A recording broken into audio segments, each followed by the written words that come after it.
Time to check out Endless Legend. Emperor Edition. Whatever that means. I think. I am many things.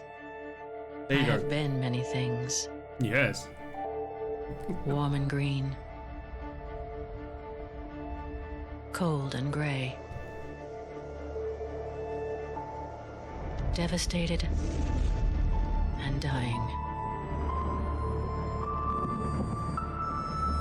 Now I am alive again.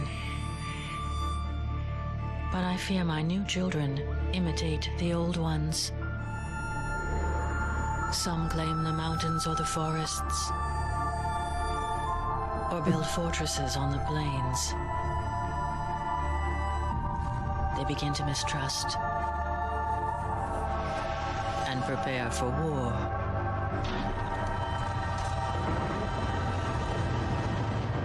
Still, I love them as only a mother can. And now I fear for them. I feel the winds of change begin to blow. And this time it may be an all-out storm. I pray that my children will weather this tempest. For nothing is immortal. And one day, they may have to survive without me. One day they might.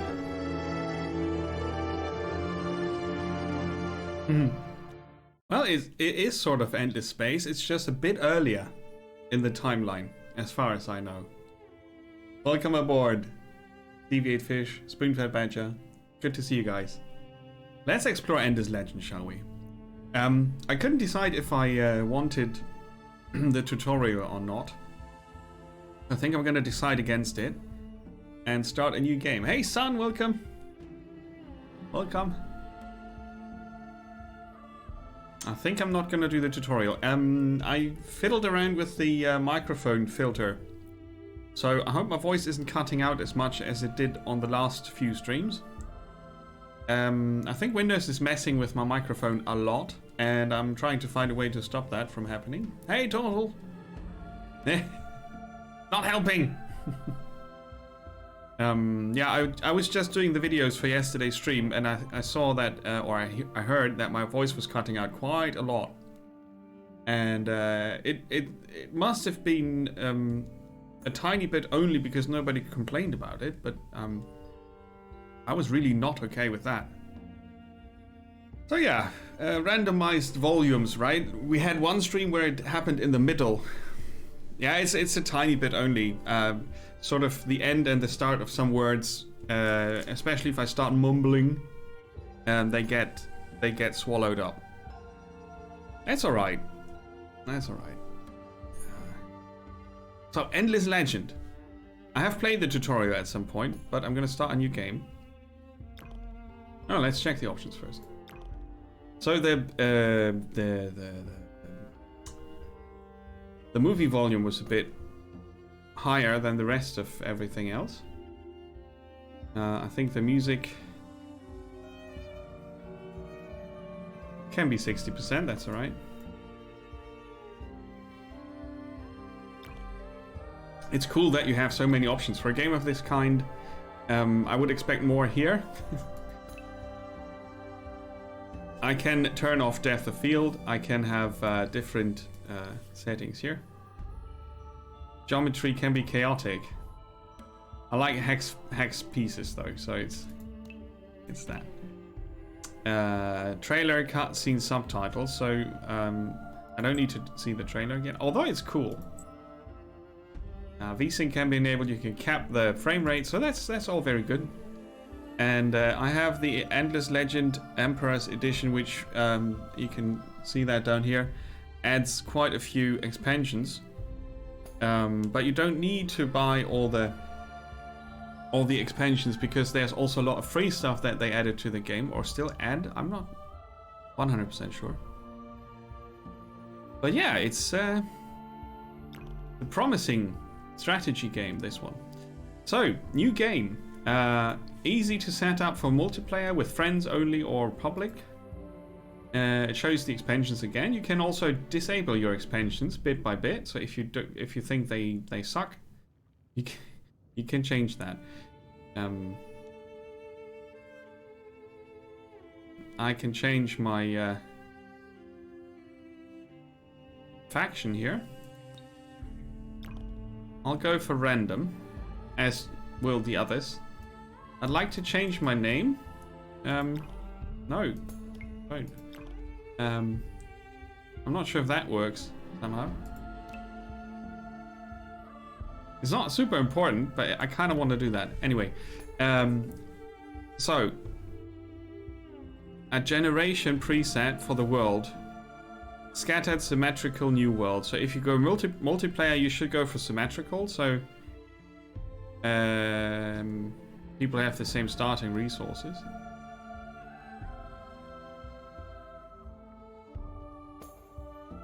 A normal sized 6 players. Me and 5 AI players. The world shape can be random. Let's start with Pangea, which is no split continents or anything. It's one giant land mass. Continent shape disturbed. So you can shape them very interesting later on, but for the first game I'm not gonna do anything. If the British had been like this, the US would still be a colony. What? If this was Henry V, the French would have won it. Okay.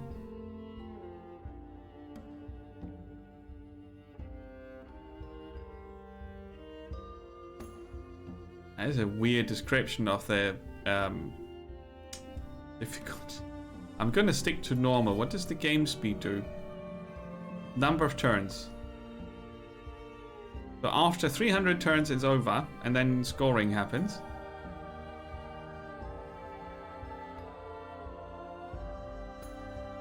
Let's go for normal as well. Custom factions are allowed. Advanced settings here would be the pace of the game. You can time turns, battles, if you want. I'll leave this all on default. No reason to fiddle with that right now, but it's awesome that you can. World difficulty normal. That's probably resources availability for that. Yes.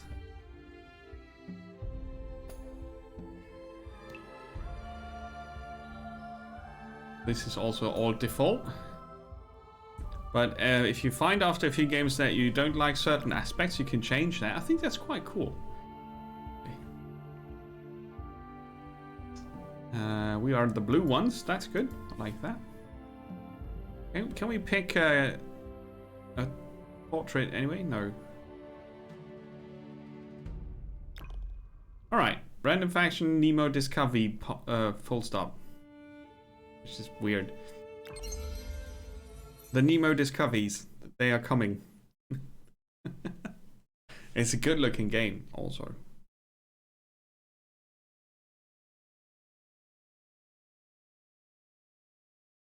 This is a bit of poetry while creating Auriga, the world that talked to us in the introduction. Loading weather. Today it loaded rain and a bit of snow here. It was very annoying to look at because the snow didn't stick. It was just grey. Our world was a paradise of ash and fire. Ooh. Until the gods brought their doom upon us.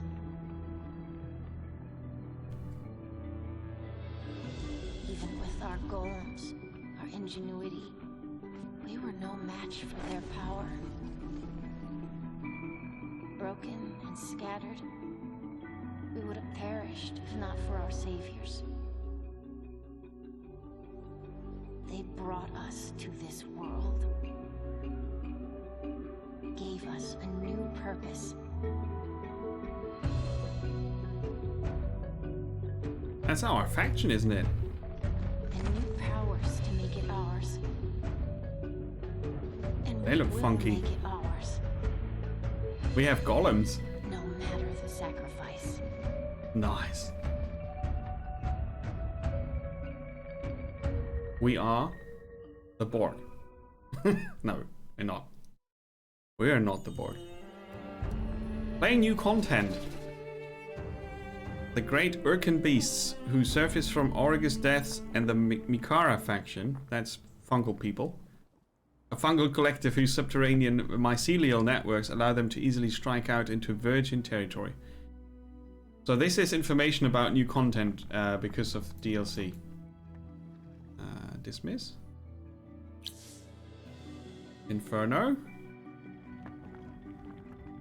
Adds transformative dust eclipse phenomena, brand new volcanic terrain, and the interstellar visitors Kapaku. I think that's us in this game. Who only gather food from volcanic terrain. Oh boy. So we are limited terrain-wise. We turn it all into a volcano. Not all who strive for survival on Auriga hail from this world.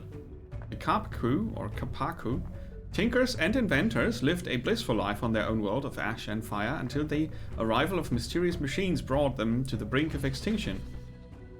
Evacuated by the Endless, hence the name, Endless Legend, Endless Dungeon, Endless Space, the Kapaku come to Auriga equipped with machines to transform it into another paradise of basalt and lava. Ooh, cool.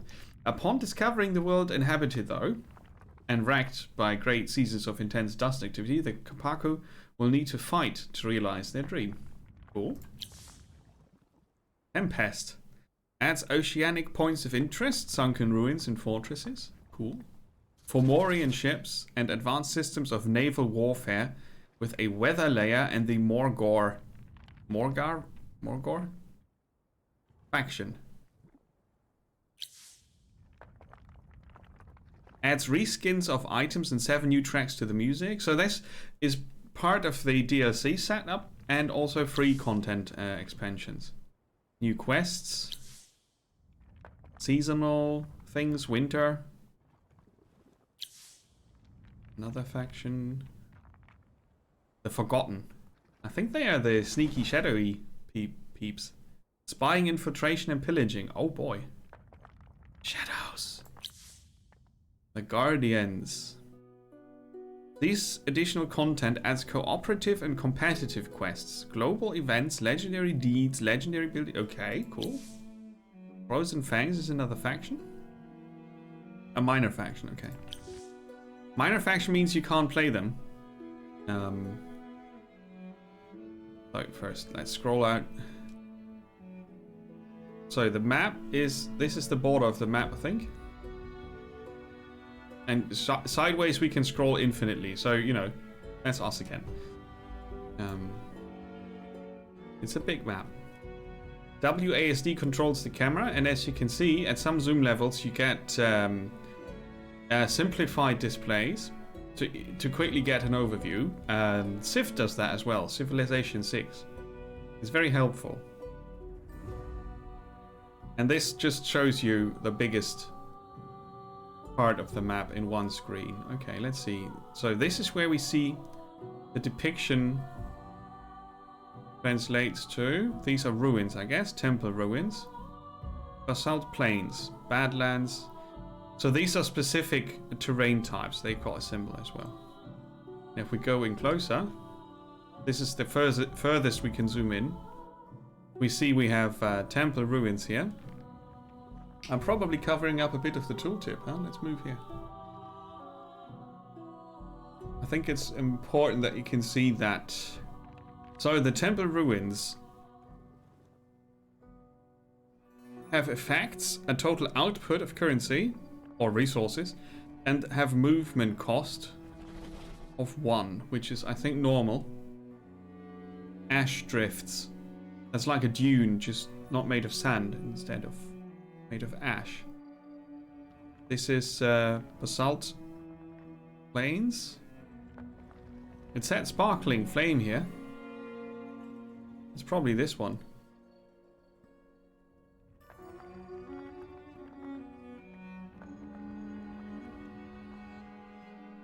The first sparkling flame, that's my name. Or the name of this hero. Okay, cool. So the tooltips are nice. Black Dust. Badlands. Badlands with a twist. There's a lava geyser on it. This looks like a tent. So as you explore, you see more of your surroundings, obviously. This is a very pretty fog of war, I have to say. So this outline here is our movement area. And the grayed out stuff is our immediate surroundings that we can't really see, but we can get an idea of what's coming, right? You can see a bit of the slope or the shape of the land, but not much. Hey, Scriptor! Did you enjoy it when you played it? Rumbling stones. See, they even rumble on occasion.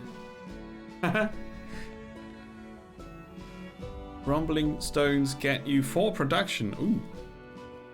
Well, it's called industry. But yeah, we'll see about that soon. Unspoiled. Okay, I'm gonna click on our army. Costs us 10 dust per turn, so we have an upkeep of 15. 10 for the military, 5 for the hero. And 50 dust is in stock. Okay, so this is the Empire screen. Comprehensive list of cities. Research. List of quests. Heroes. Armies and units. Diplomatic relations. This is linked to technology, rookery, mercenary market, imperial coinage. And this displays a list of active spies. And infiltration actions. This is not dust, it's something else. I think it's fame or something. Volcano former. Devised by Concrete Endless and powered by Oregon Riches, the volcano former can transform any wilderness into basalt plains riven with lava. Aha! So we are terraformers, right? We need to be terraformers because the Endless brought us from our homeworld, which was a volcanic world, to Auriga, and Auriga is really not only volcanic, it's a lot of different things. And we can only feel good on volcanic spots and places. This is our settler unit here. Is it one of those interfaces where I need to be on this side? Maybe. Because it seems to be on the bottom and on the left. Political capital. Oh, okay. Yeah, we'll get there. I'll just look at all the things for a bit.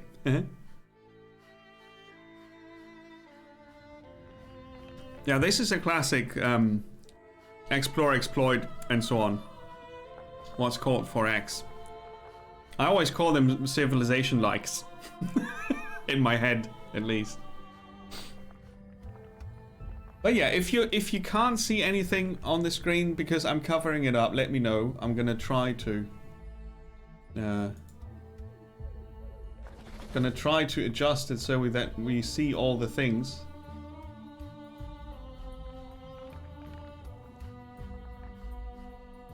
This should be fine. Okay, Stone Sentinel. 2 of them.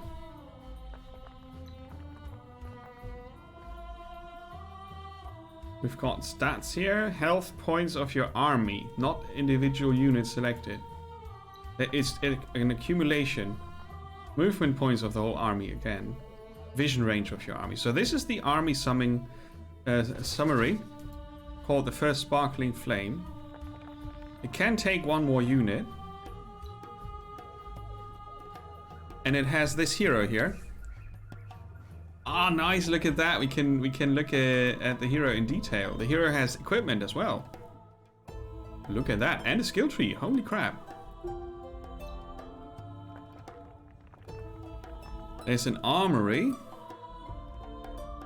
We can show or hide obsolete materials. So you unlock items that are possible to equip in your empire, like with research and so on. And then you can equip them for your heroes.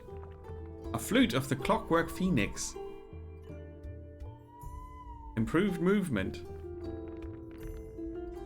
It's a talisman, so it goes to one of these slots here.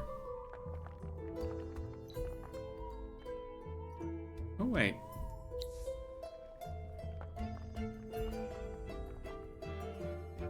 Can I take it off? Oh, I'm not sure. No capacities, it says here, but they do have effects. Defense and health. Attack, defense, initiative, and damage. So the symbols are something you probably need to learn real quick to measure your units. They've got a morale counter here. Health, okay. Type of unit. Upkeep. It's proportional to the hero's level, okay. It also is influenced by the number of skill points spent, as well as the total number of heroes in your empire. That makes a lot of sense. They've got an XP ranking here. As soon as you reach 40, you level up. The hero is commanding the army. Available resources. Okay, so later on, you will need to check here if you can afford additional things. Improved vision. A brief summary. Brief? This is not brief. This is like a book and a half. Okay, we'll get into the skill tree later, but that's kind of cool. Yes, I'm sure. That's alright. So, we've got a lot of commands here. Automatic exploration. Found a new city. Detach the leader from the army. Ah. Transfer selected units to a nearby army. Or create a new army on a different tile. Search for clues at this location. This can reveal treasure. Treasure. Not sure if you ever tried this, but it's on Game Pass, so you have no excuses. Yeah, I mean, it's worth a try, definitely. I would recommend looking at the tutorial because it gives you a little quick campaign where you do basically every basic movement once, or every mechanic once at least, I think, or most of them. It's kind of nice. When performed by a hero, this action provides a base value of 8 XP. So I get 8 XP if I look for treasure, which can reveal nothing at all, or enemies. And this is the sleep command. Okay, we've got one action available. Let me see that down here. You can unassign the hero from this interface as well. Select the next army. Well, we don't have a next army. This is further information on the DLC. Then we have this turn wheel here. It has different factions on it. We are the only one we know about, so that's us. Click to show and hide a hexagonal grid. Ooh! Yay! Hex spaces. If you have trouble, you know, seeing the hex spaces otherwise. The FTSE. Food industry, dust, science, and influence, I think. FIDSI. That's the resources in this, and all the endless games really. And you can see, like in this way, you can see which tile puts out what. So if you want to select your starting tile for your city, numbers like 6 production, they stick out. Dust and research over here.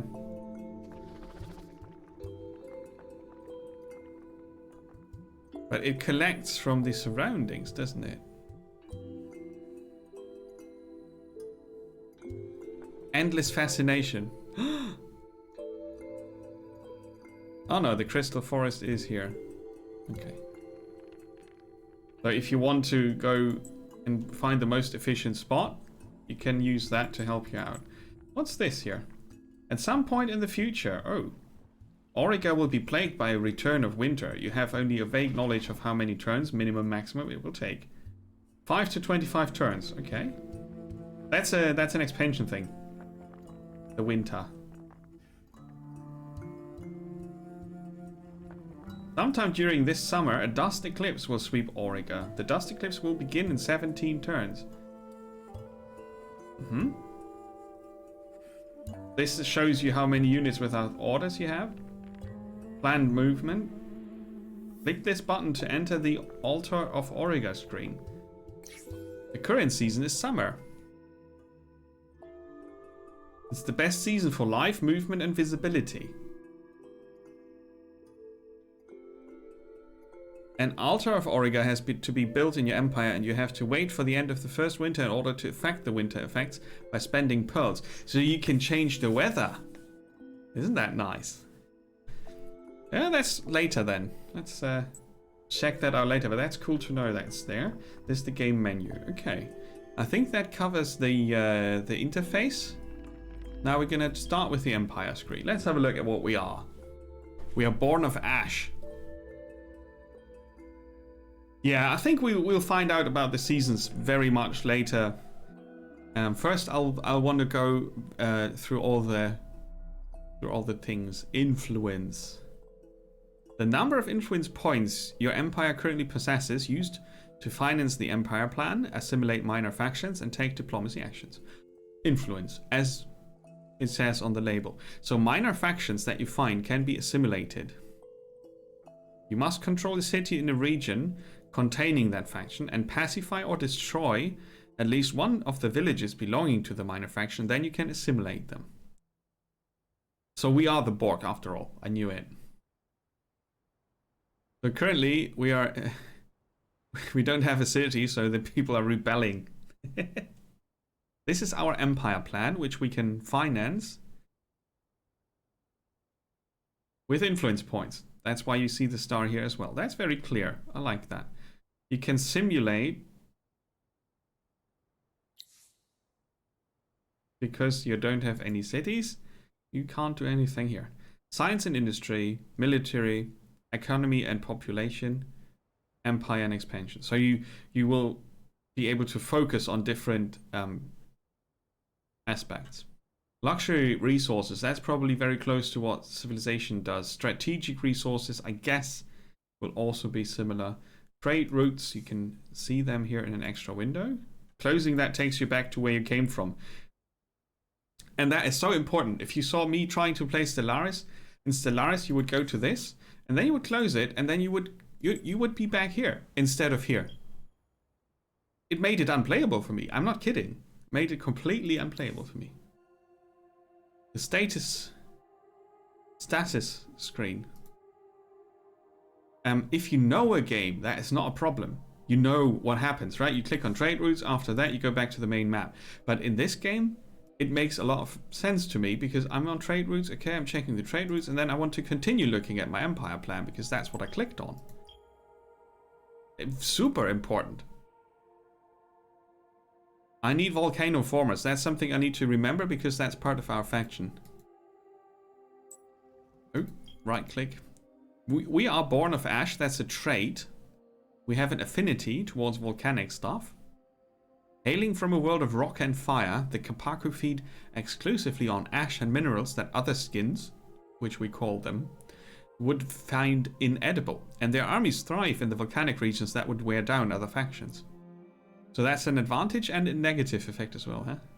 You can only see, gather, and use food on volcanic terrains. Armies have health regeneration on volcanic terrains. Kapaku units and heroes gain bonus stats on volcanic terrains in battle. But, what happens if we are not on volcanic terrain?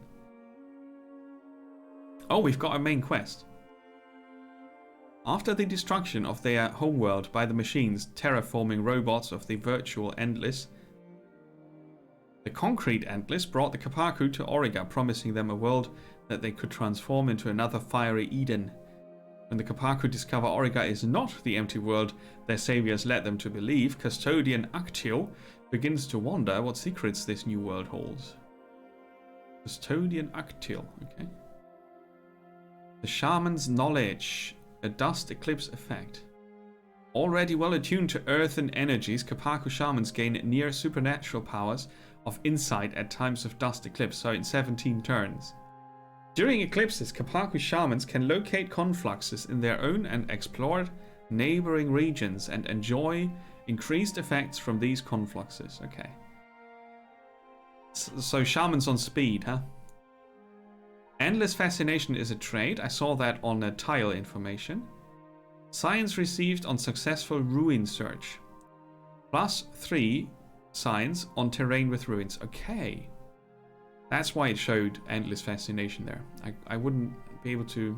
Yeah, okay, cool. And if you search a ruin with success, you get extra science generation. We are stargazers. Aurige's pattern of dust eclipses was well understood by the concrete Endless, predicated on the chaotic interaction of moons. In summer, upcoming dust eclipses are always predicted. Yeah, predicate and predicted. That's just sounds weird in my head. Units have a special army action allowing the use of the volcano-forming device. Yes. A golem camp. Era 2 to unlock. Okay, so we need to advance further before we can unlock this. An expansion. Counts as an encampment. Populated by indefatigable golem workers. That sounds like someone's farting. Indefatigable golem workers. These camps enable cities to create boroughs entirely separated from their parent metropolis. Units can be garrisoned at the camp, +1 bonus population on city. Only 1 per city, limited to 1 copy in your city. Yes. Okay, cool. Siege engineering. A master craftsman wastes no materials, and this faction is no different. After a siege, shattered walls, crumbled towers, and fallen battlements are all grist for the industrial mill. Provides a rubble stockpile generated by dealing siege damage to enemy city fortifications. Waste not, want not. Displays they are siege recyclers. Isn't that awesome? Display a siege damage counter in the Empire management screen. Okay. Geomancers. It's a support unit. Comes with inner fire, range, geomancy, and slowdown. Cool. The Golem Rider. So inner fire is something they all share. It's a faction trait. Charging ability is a fast one. A circular attack, sweep, strike back. Strike back seems like something that happens when they get hit. Cool. And the Stone Sentinel. We've got 2 of these. They are immune to diseases. They look a bit like the so-called orcs in the Lord of the Rings movies. Infantry Slayer. An alchemist's furnace at the heart of the titanium and glass steel extraction method is a vast furnace used to smelt the purified resources out of their mineralized forms. +1 resource on the city. Well, that's titanium. The other one's glass, huh? Okay. They are not resources. They are materials. Something like that. Thank you guys for the points. How are we doing on the challenge? 66%. Okay. You seem eager to see me do platformer things.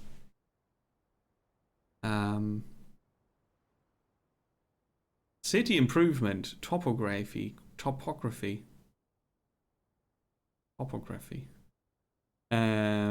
Terrain with science gets extra science. Reduced upkeep.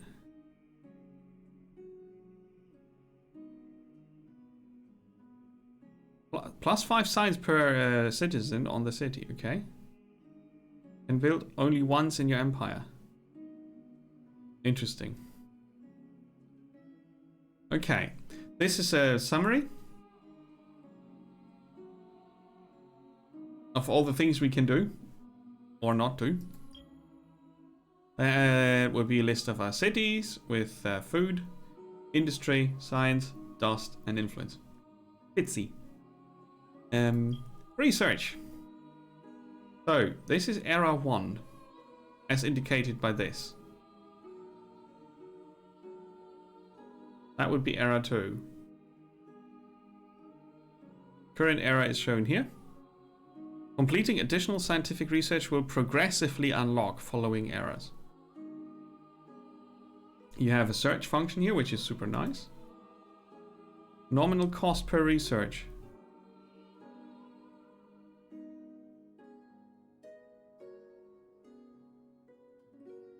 Each following project becomes more expensive.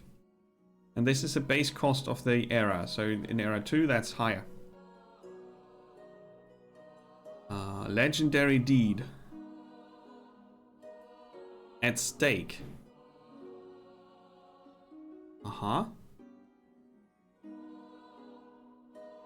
They've got 3 different symbols here.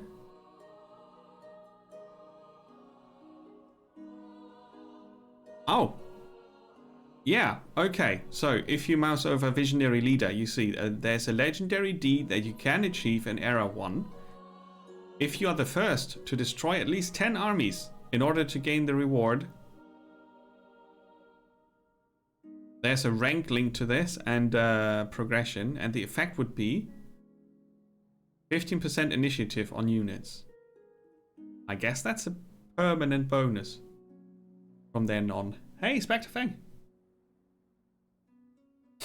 Huh? Backseating comes first? That's interesting. I would have thought backseating comes last. Spectre Fang, how are you? Welcome. Be the first to activate 4 luxury resource boosters in order to gain the reward.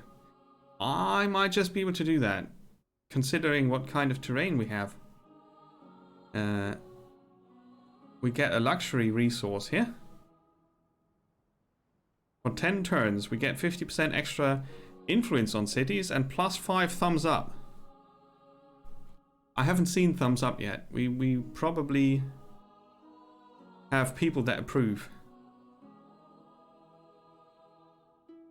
Be the first to build the legendary building in order to benefit from its unique effects. The other empires will get a refund. No refunds. So there's like a wonder that you can construct. Cool. The museum can only be built once. Needs 5 titanium and 5 glass. Nice. Okay. So this would be Empire and Expansion. A sewer system. Let's not start with the sewer level. You're kind of sad? Oh, crap. Yeah. Yeah, but back to work sucks. That's no fun. But make the best of it then. Enjoy your day off. Don't be sad. There will be more days off. Army action. Search. In areas where resources or artifacts may lie hidden, troops can be ordered to hunt and dig for loot. Reduces by 10% the odds to loot nothing. After search on ruins, increases by 5% the odds to get loot or an event. That's nice. So if we now go back here and find out that we have 2 ruins in our starting area, I would say that's okay. That's a city improvement. Language square. It's another army action. Parley and bribe. Okay, cool. These are the ones that Scriptar mentioned. They bring money, money, money. Needs an exploited river tile. We don't have that. Empire Mint. Like chocolate mint. A public building dedicated to collecting dust and minting it. What? Oh, minting currency. That's why they call it mint. Big chaos. It's definitely a good looking one. I like the user interface a lot more than what Stellaris showed me. I don't think they are both better or worse. They are different games and roughly in the same genre. But the user interface of this one does click better with me. I'm not sure which game I will like better in the end. This is tile-based effect here. A crude assembly of shacks housing the workers and tools needed to excavate and process a common resource. So this enables us to build a dye, emerald, gold, spice, and wine extractor. One of these was seasonal. Aqua Pulvistics. +2 dust with in the summer. Yeah. Cultivation. Extra food during summer. Seed storage and husbandry can only be built once. Okay. Then we've got the science and research. Oh yeah, that's our unique building here. Public library. An alchemist's furnace. That's also a unique building. That's why it's blue, isn't it? A foundry. Advanced armor.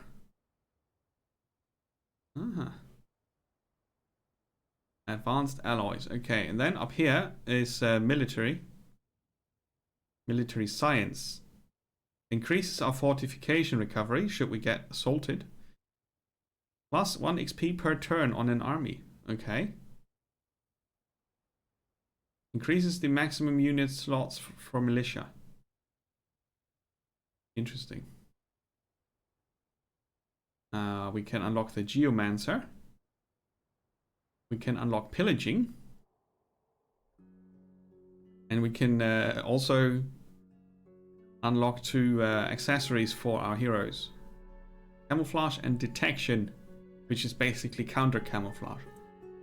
The mercenary section of the marketplace and the hero section of the marketplace. This would be a classic Heroes of Might and Magic move for me. Start with this, buy a second hero. But it's not Heroes of Might and Magic, so I need to play it differently. A boarding vessel. We have water tiles. I'm not sure if it's a sea tile or a river tile. It says ocean. I don't trust that though. Could still be a river. Okay, let's see if I hover. Ocean. Ash drifts. I wanted to find out if this is passable terrain or not. Like this corner here. I guess the ocean is only accessible via these tiles here, and not across this. It looks like a border, but it doesn't tell me here directly. If I would go there, he would go around, right? Yeah. Okay. I thought I would plan the move instead of doing it directly on a right click. Now I know that.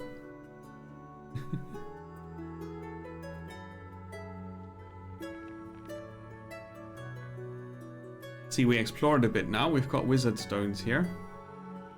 Titanium. Nice. Okay, we need titanium and glass. And this is a river. Ah! This is a very tiny river. Cool.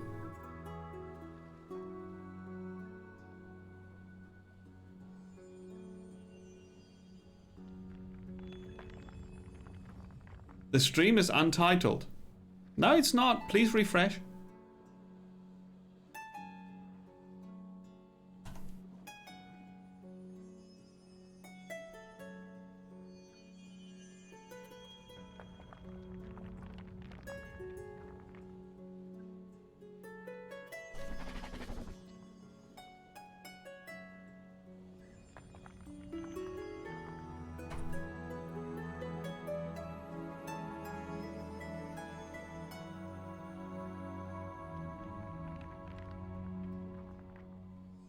What's not readable? The stream name, the stream title, the category?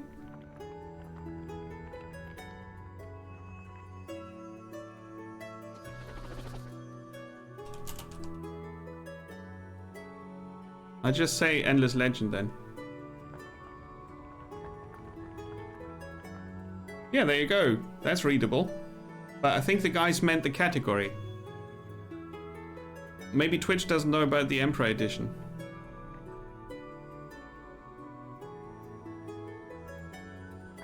Ah, see that Emperor Edition and Founder Edition don't have a cover shot.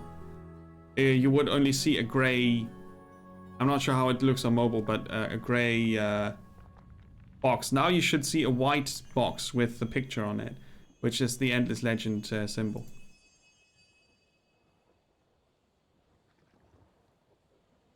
So category and title are very different things, and for me, it's completely unclear how viewers achieve the information they have. Like if I want to find a game on Twitch, I go to browse and then enter the game title, and then I go through the streams. So I know what I'm going for, but some people seem to randomly click on streams and then ask, what's this game? And that confuses me a lot. So the category was borked. Yeah. Right. Cool, thanks for letting me know. Now it should be fine. It says just Endless Legend, and we should be good. Yeah, cool, thanks. I hope it helps people in the future. So that's a river now, huh? That's a very tiny thing compared to the ocean. But still, I would guess it's like in Civ. This could be an ocean that doesn't go...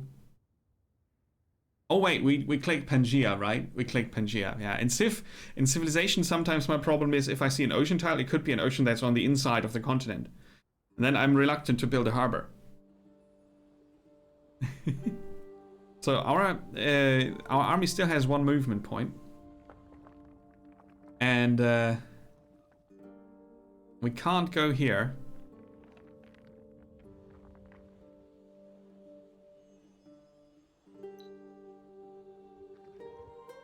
Let's have a look at the numbers. I think this is an okay starting spot after all. Let's see what happens.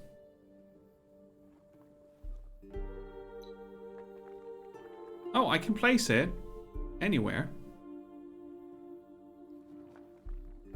Funky. But then it shows the planned movement.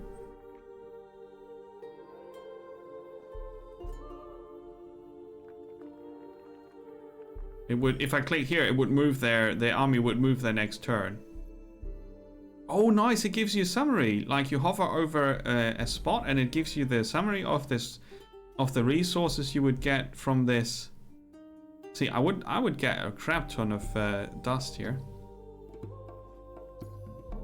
12, 7, 7, 11.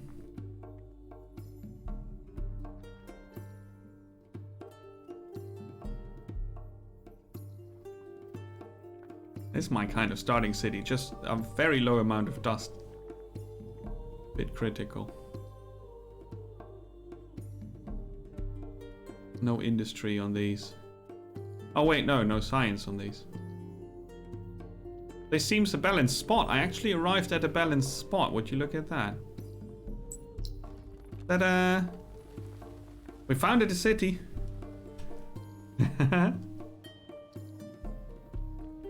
Cool. So, city center will upgrade to level 2 when surrounded by 4 level 1 districts. Our city is surrounded by 6. And we need 4 level 1 districts to upgrade the city center. That's a bit like in the board game where you just, you know. Roth Kalor? Are you kidding me? It's awesome town, obviously. Oh, that does not fit. Why is there a limit? Super town then. Excuse me? Roth Kalor? Super town. Okay, what's this? A titanium extractor? Is that the recommendation? First, let's see what we see up here now that we have super town. I can have up to 2 trade routes. Click this button to display the list of your trade routes and their effects. No thanks. Roundup. Try to flush spies in the city. Ah, we don't have spies yet. So we've got a security rating which has the effect that it prevents spies from being effective. Nice. It's not police. Well, it's not policing the people. So, content, like morale. So that's the thumbs up. Population. City plus pacified villages. The city will grow in 3 turns. City growth stock, upper and lower limit. Upkeep.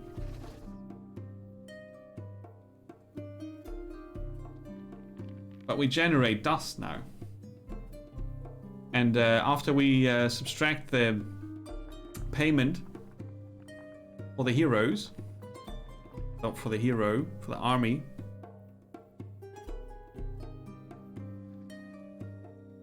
we end up with plus 10. Yeah.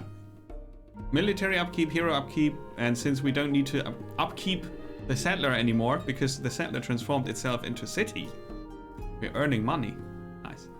And we get influence here. Cool. Nemopia.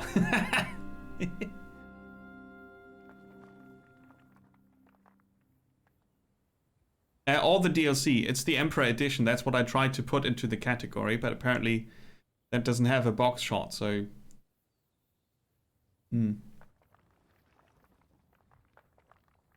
Movement across end of turn does automatically continue. You can change the order manually to tell the unit to continue or just end the next turn of the army to continue. Yeah, I've played Civ. Oh, yeah, I'm good. It's with all the DLC. The Emperor Edition has all the DLC in it. So we have weather and other shenanigans. Can I? I wanted to tilt the camera a bit, but that's apparently not possible. So, our army.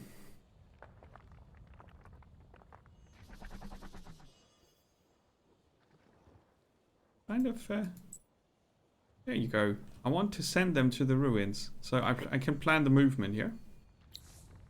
Select your army interaction with its target. Search. But I could wait. Like, we haven't decided for a research yet. I could wait until I have this researched to improve the chance of it being successful. It's gonna take 6 turns currently. While we wait for that, our army can go and have a look at the corner of Empire. That was the last movement point we had. Let's turn this off. It's distracting. Okay. Cool.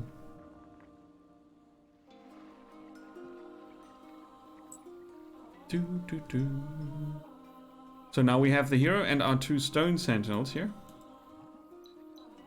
We could retrofit them later, which is kind of awesome. If I look at the town from this map, I see number of units guarding. That's militia, 3. That's our fortification. When the city is attacked, any unit defending it will have this fortification taking damage first. And when this is down to 0, the unit will start to lose health instead.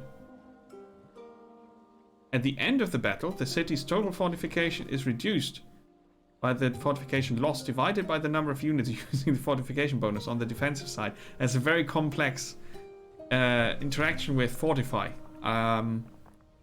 So the more defenders you have at the end of the battle,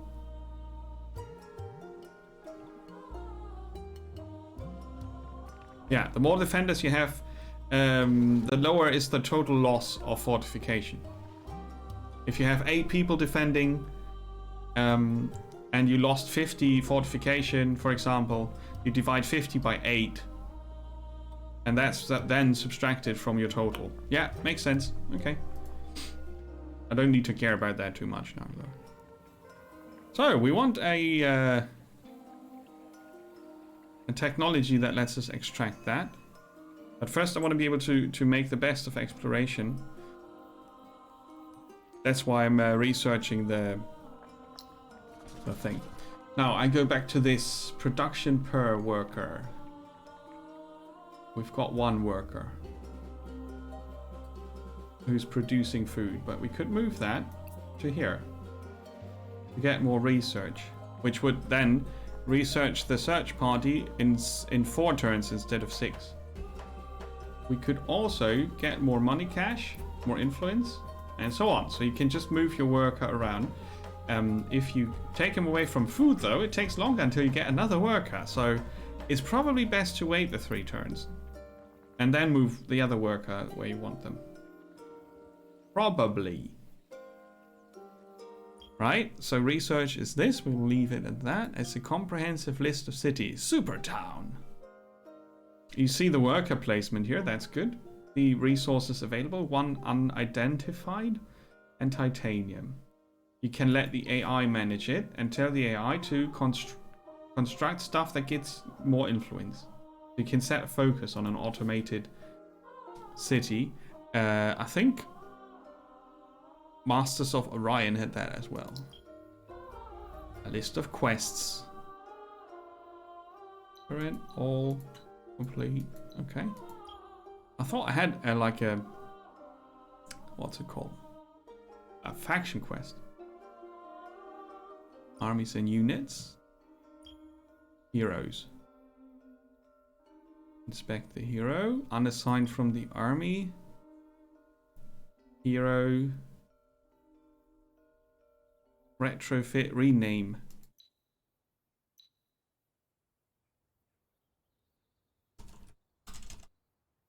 Awesome dudes from Supertown. Obviously. Why does it say it has a settler here? Oh no, those are unit designs. Ah.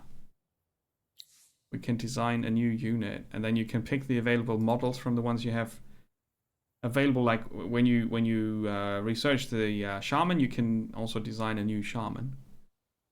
Currently upgrade or upkeep cost is 8. We don't have diplomacy yet because they are all shady figures that we don't know about. And this is spying. Cool. Let's go back to the hero screen. Inspect the hero again with more knowledge. Doesn't change much really. Okay, but yeah, I think I know where I find all the information I need for now. Let's check the deeds again. Destroy 10 armies. First, activate 4 luxury resource boosters. Build the legendary building. Okay, I'm not gonna try to get these yet. Alright, and now we could simulate, because we have a city. Cool. Cool. Okay, so bathroom break for me. And then we'll start doing turns. Exciting. We need to select a building though before I go. Can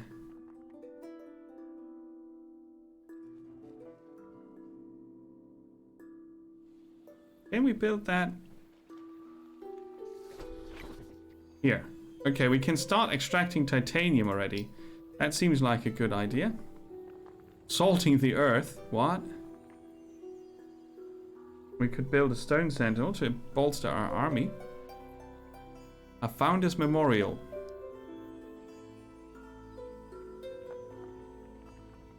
It's plus on everything. For 60 production though. How much for this? 60 as well. Okay.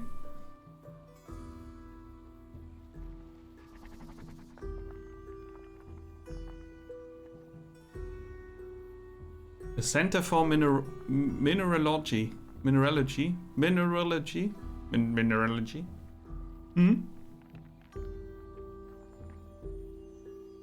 Weather is a vanilla thing, huh? All the words. I like research.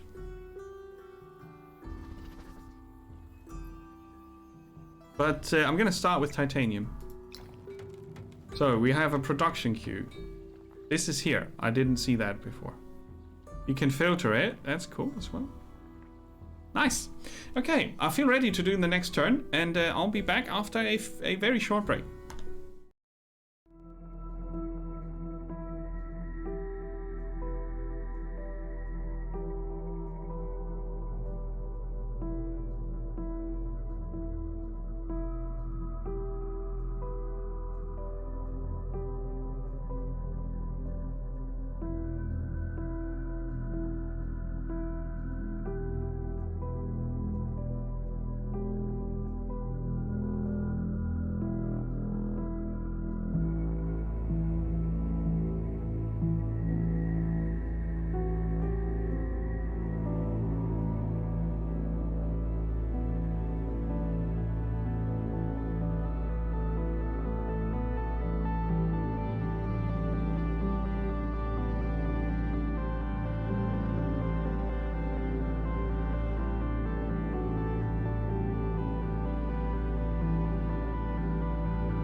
Turn 2 will not get a break. So, let's have a look.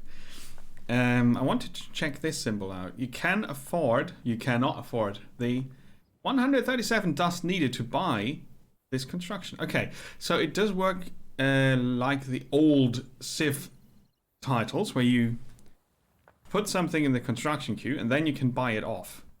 In Civilization 6, you've got a separate purchase tab, which I think is not bad, but this is kind of the classic version, where you can wait a turn to make it cheaper and then buy it out. But yeah, we'll see. So it takes a bit until our search party is researched, and 3 turns until we get a person. And obviously, if you spend more attention to the values that are most suited to your playstyle, like Script I mentioned, you focus on money, right? When you build the first buildings, when you do the first research, because in your experience, that suits your playstyle best. So if I would have completely ignored stats and just went for my playstyle, I would have gone with the minimum necessary food and the maximum possible research. Probably here, somewhere. And then it would have taken forever to get another worker, but I would have researched 2 technologies by then.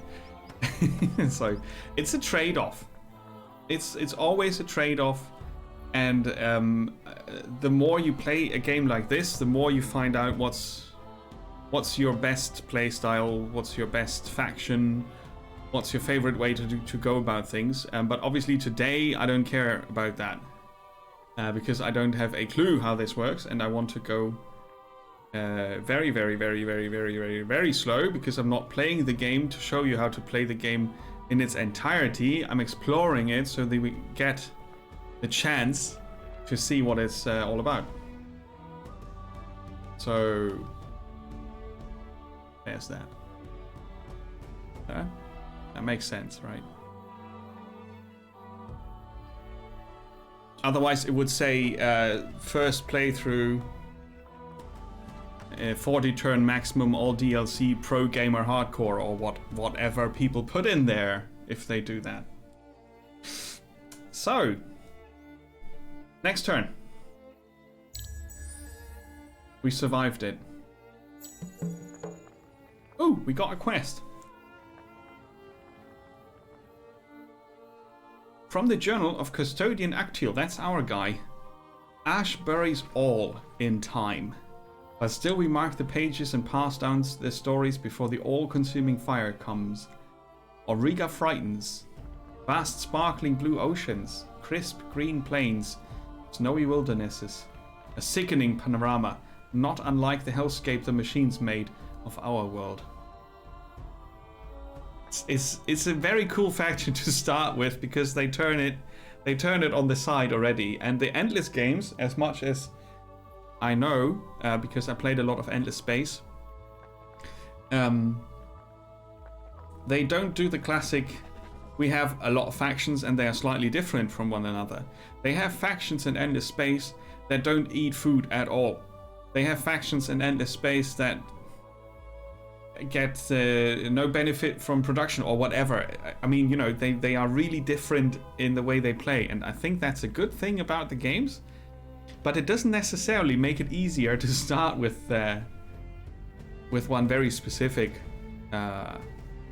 faction. But it's not unnecessarily hard either, because the game is not, you know, it's not linked, it's not hard locked into classic systems. It makes it a bit harder to compare all the different factions, but I think it's much more fun to play all the different factions. It, you know, I think it benefits the player. So the sickening panorama of green fields and blue oceans scare the crap out of our little guys here. 12 and 5 fire births we have witnessed, cowering and huddling in the shadow of the endless great vessel that carried us to this world. Why they saved us, I know not. Time untold we slumbered in their cold crypts, held in dreamless sleeps by strange machines beyond our understanding. Too long, I fear. If Overseer Eloise knows more of this world, it doesn't say. For all it's done for the Kapaku, the thing unsettles me. Ancient living brain entombed in a walking coffin, at once magnificent and macabre. I often spy it in kindled conference with Custodian Tua, but she never shares what they speak. More qualms. Her name would be last on my lips as one to succumb to fanaticism. Her mind a grindstone, pragmatic and tenacious. But I confess, the burning reverence for the endless that has sparked among my kin disturbs me. Yes, they saved us, but as we Kapaku say, only the flame gives its warmth freely. For now, I must put these doubts aside. The time has come to strike out from our Saviour's cradle. We will tame Auriga. One day, the salt plains will stretch as far as the eye can see. Great volcanoes will loom from the cracked earth, and the sickening blue of its seas will have turned to the chrome to yellow and green. I still remember. It is the way. It's our right. The Endless have promised us and given us the tools to make it so. The Magma Council are agreed. That some of the races are hard to get into at first when you're not familiar with the different mechanics. Yes. Exactly. That's a bit of the downside, if there is any downside to it. But I think if you know how the Endless games go about it, you know, like I mentioned, it's the framework is not as tight, and it's not completely based on the classic faction system that, for example, Civilization has. I keep pulling out Civilization, but it is the most approachable, longest running strategy game that I know, so the comparison comes naturally. And I really like this lore. It's stupid to call it lore. I like this thematically tight information a lot. In summary, our long journey beneath the stars is over now. It's time to begin transforming the place. Yay, we win. So if you don't like reading a lot, you can read a bit. It's also very good. The volcano formation machines are powered by strategic resources. Make sure you have 5 units of any single strategic resource stockpiled while ending the turn. That's our quest. The reward is something to drink. Called wine. Growing on those scary green things they call trees around here. It is the way. Yeah. AI is cheating. Juice. Merry head by night, hale body by day. Okay. Good. This type of notification is currently popping up automatically. If you click this button, further notifications of this type will remain minimized. You can also manage your notifications display type in the game options. Awesome. I like it to pop up for now. So now it's here. I can click on it again. I can also dismiss it because we know about it. Sweet. 6 more turns until titanium extraction can start. Let's have a look. Scaffolding. That's cute. Super Town.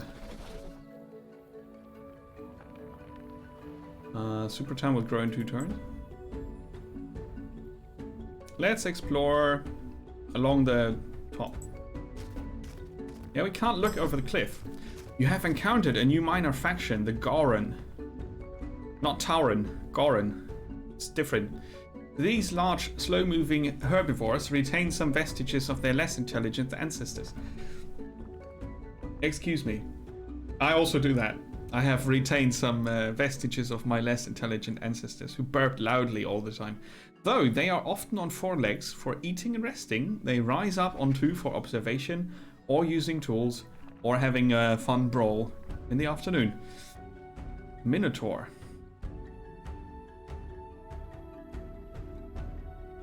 Damn.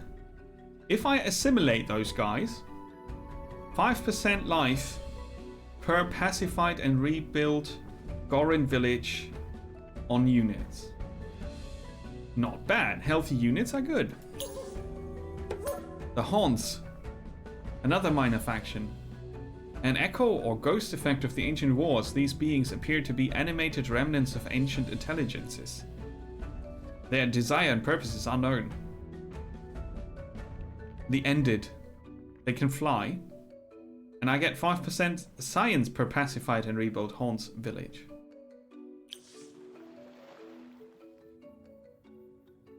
Ah. South of Supertown we have the Goran.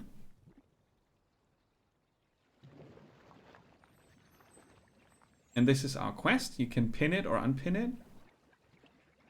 The Haunts. It's a minor village.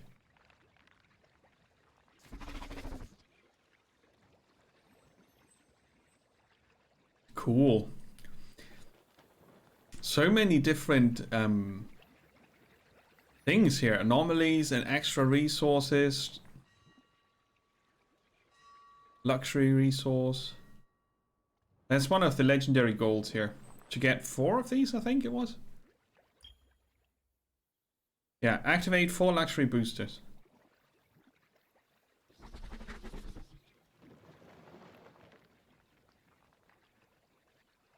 So I can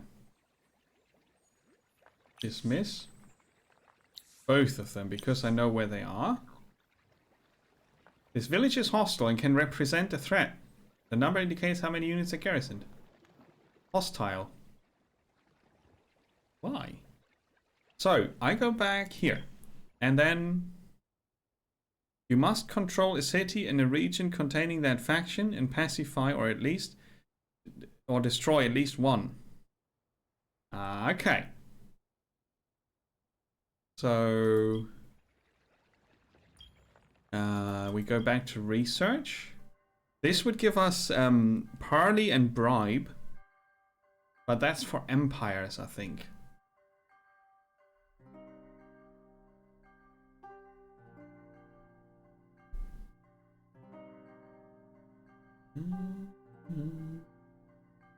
You guys know that in chat, maybe. Is parley and bribe something you can use on minor factions as well?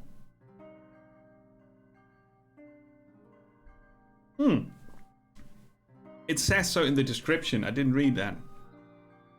With a public square dedicated to practicing and teaching the many languages of Auriga, conversations with minor factions can now move beyond pointing and grunting. So, with 2 factions around us, it would make a lot of sense to research this very, very soon. Unless we want to smash him in the face and be happy with that. We can do that as well. Is that a lava river? You can still answer, that's alright. I would say thank you still.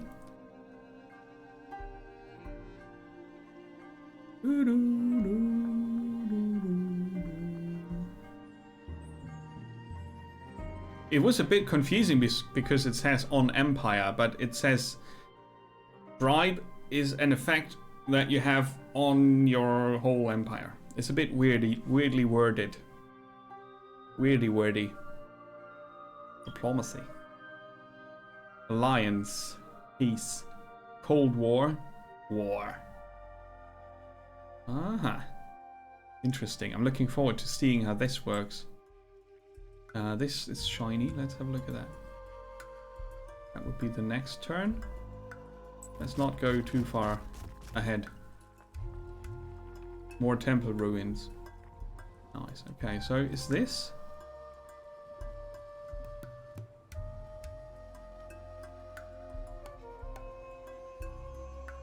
I need to read up on that again. Endless fascination. Terrain with ruins gives us extra science. That's why it says it. Yeah. Cool. I think I can build a science focused city down here. Or an outpost maybe. We'll see. And I would like to explore further this way. We've moved the units. We've got our construction set, and I don't want to change that.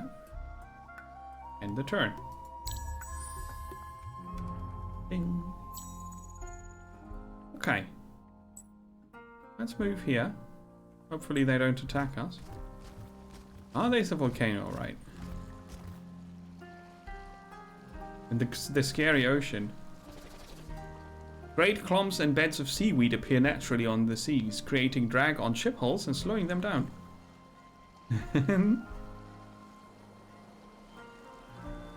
Coastal waters. From what now? Volcanic terrain. I read it as canine terrain. We have canine terrain. It's barking at us. We could have a look on the icy plains here. That's dangerous though, probably. I will find out though, if our units hurt on ice or not. Oh! Yeah, Supertown has grown. We can move here.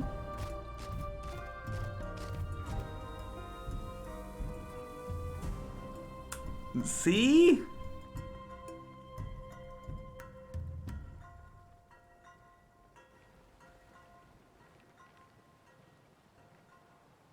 Battle effects, minus 10% maximum life when entering this location. In the battle.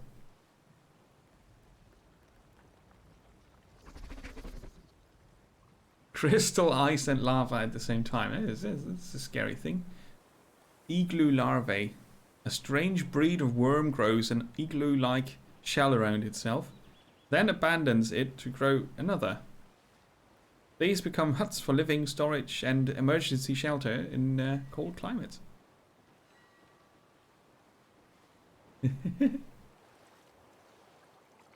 Yeah, our icy neighbors, we don't really like that, but I kind of want to know what's up there.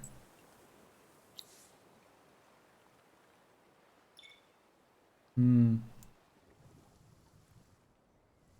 gonna wait with the ruins because nobody's gonna steal them from me. And now we go back to the city because we've got a second worker. We could let them both grow food to grow quicker, but I've got an urgent thing for them to finish first, which is the research for the search. There you go. We could probably buy this now. 46 dust, we've got 90. And then start a second building. I'm gonna do that.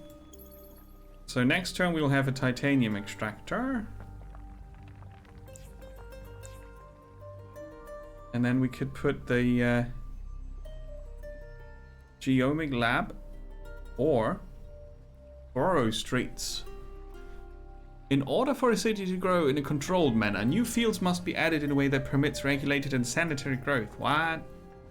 Streets, gutters, sewage system, cities can expand without the attendant problems of disease congestion. So the city tile itself gets -10 approval, but you get +15 per extra level on city tile. Can be used as resource extractor.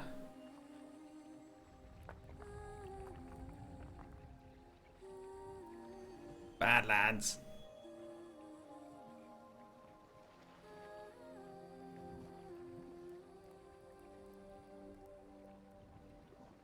The Founders Memorial? No, not yet. Every 2 population you can build this. Or upgrade it, probably. Increases our fortification as well. Nice. Build that here. Oh, it has outlying markers. It grows into that direction. Aha.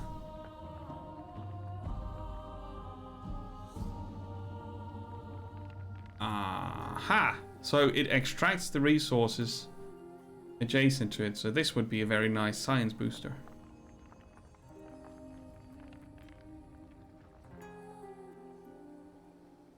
And this would boost science and dust quite a bit. This is more balanced.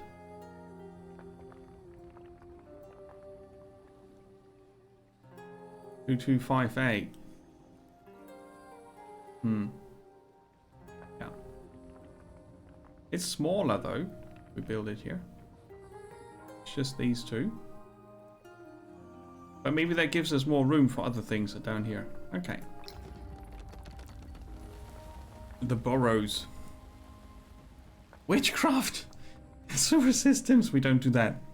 Enjoy the fruit, Deviate Fish. Thanks for lurking. So, after the titanium extractor, we spend 17 turns on building the burrow streets. It takes forever. But until then, things have changed in the city. And we should be fine. I think this is a hint that would be nice. Oh, what? I put that in the queue just now. That's a nice shortcut. So I can build an extension there, huh? And because of what? Because the blue border is my empire. And this is the city limit. Oh, that's something different. Okay, let's have a look up here. Ooh, what's that? Ice wargs. The origins of this species are found in a pack of wolves that were driven into inhospitably high tundra after losing a series of fights with the Draken. infected by dust, their new form has rendered them indifferent to the coldest environments and seasons. Extra damage on units. Another ruin. What's this? Steel stalks. A blacksmith's delight. These unusual plants draw heavy metals into bulbous pods ripe for plucking. Ha! Look at that. And those are the ice marks. Okay, let's go into the scary green forest here. So many ruins. And it says unspoiled. Which is kind of... Okay. So let's finish the extractor. There you go. Completed last turn search party. So we have done the research. Let's pick something. Yes. So, different options. Parley with the factions.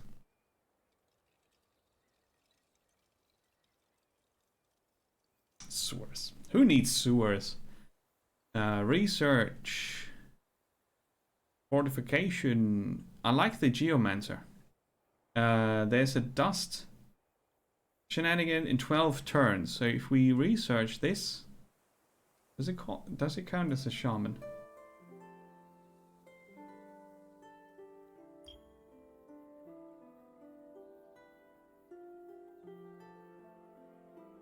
It says shamans here. I'm not sure if that's a shaman. There's Geomancer. Let's see, maybe the shaman is something. Rider, Golem Camp, Siege Engineering, Citizen Armies. Oh, I can enter the keyword here.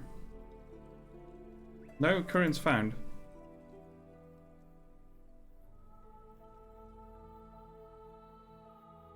Okay.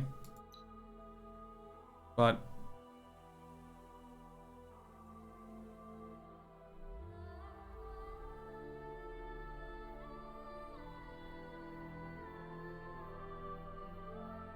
let's go to the thing again. It's a trade for the dust eclipse. I probably can locate the confluxes without having to have a unit that's called Kopaku Shaman. Yeah, that's gonna be it. Okay, it's still gonna be awesome to have a support unit though. More coins. More food during summer. Summer is still gonna last 1 to 20 turns.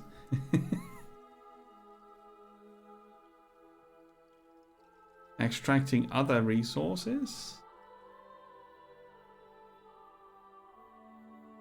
I'm gonna go for the library first. And then language. We will need food at some point. Especially since we are limited to the volcanic fields, right? Okay. Like this. 1, 2, 3. You can queue it up easily. I like it. So let's go to the... do this. I think we can focus on building over science for a bit. Oh, or we could fast track another worker. That sounds like a good plan. And you, can you explore further? Yeah.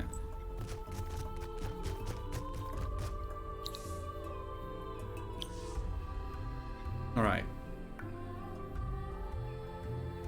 Now we'll send our best friend back.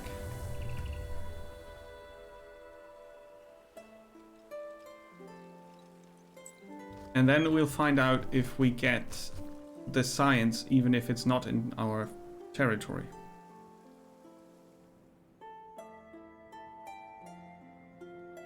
Most probably, yes.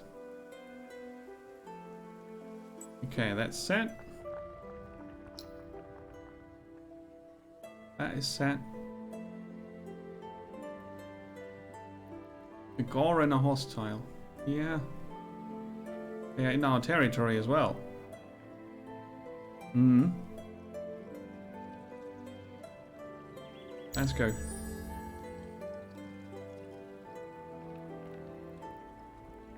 Delivery man laughed at you for waiting by the door.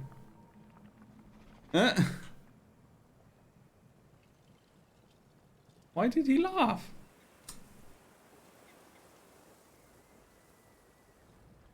Okay, let's have a look.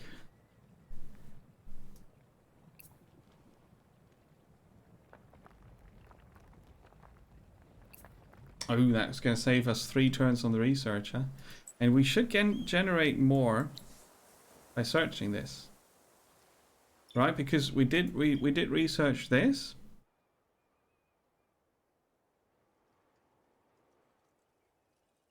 Hopefully it's going to be an awesome event.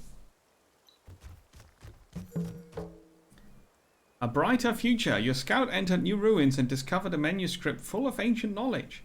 As the future of Auriga is uncertain, the more you know, the better are the chances that you will survive. By erecting a geomic labs, you can hope to shed light where today there is only ignorance.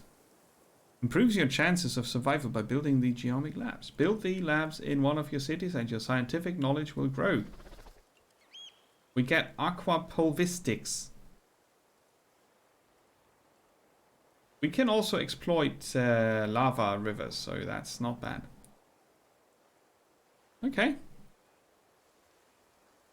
Minimize? No, dismiss.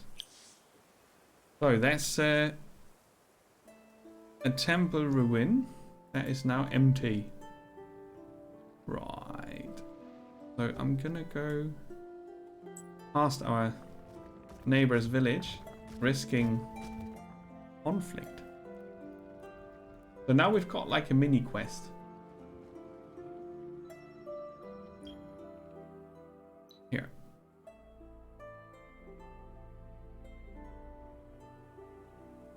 So we get this for free if we build geomic labs, and we will probably build geomic labs anyway. We could even start with that.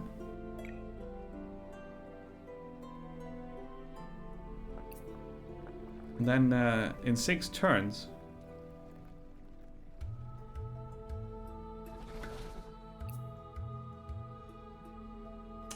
Tempting to grow.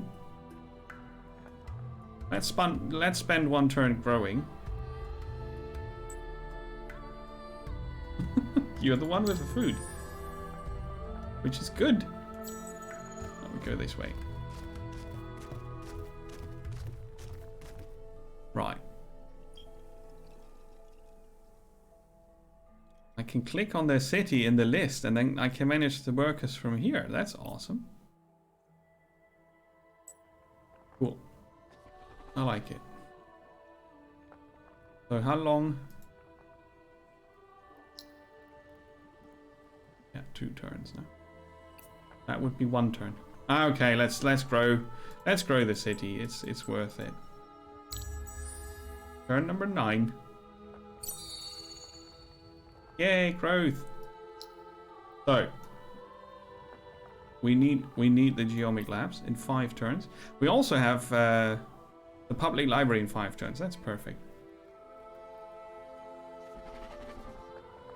Meanwhile, we could earn more dust, or we could research the public library quicker. So many options. Let's see.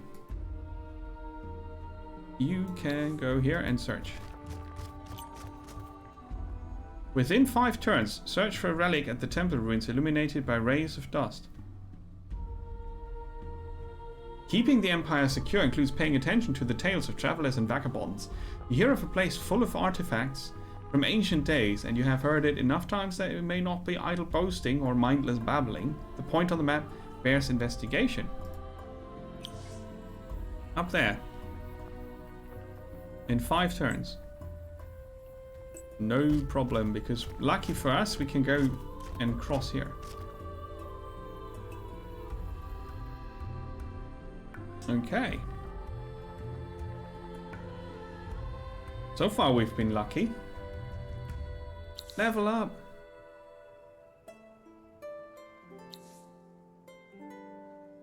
Now we get a skill point. Why does it say Academy here? Oh, Academy screen is just an overview for all the heroes. Yeah, okay. Class, common, faction. A deep understanding of the geology of volcanic terrain permits the hero to extract extra resources from these areas. Get extra... Okay. Reduces the chances to loot nothing. Indiana Bones. They couldn't resist that, huh? Attack. Now, I will go Indiana Bones. Just very, very nope. That's a very nope moment. Okay. We did level up our hero. We've got a big city now. Yeah, we know. So, big city. How are you looking? I like it. 5 turns until we get the Geomic Labs. And we're not really growing fast now. Because we need the borough streets. An extra district. And we needed 4 level 1 districts to level up the city. Yes, cool. Right, you go over there. Next turn.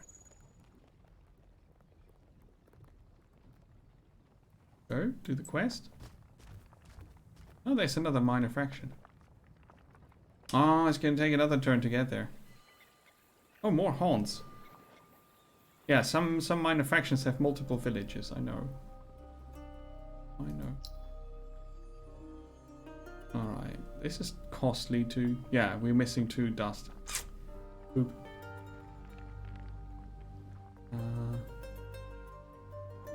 4 turns.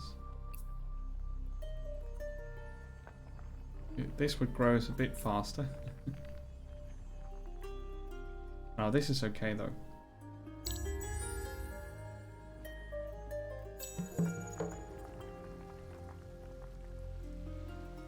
Completed.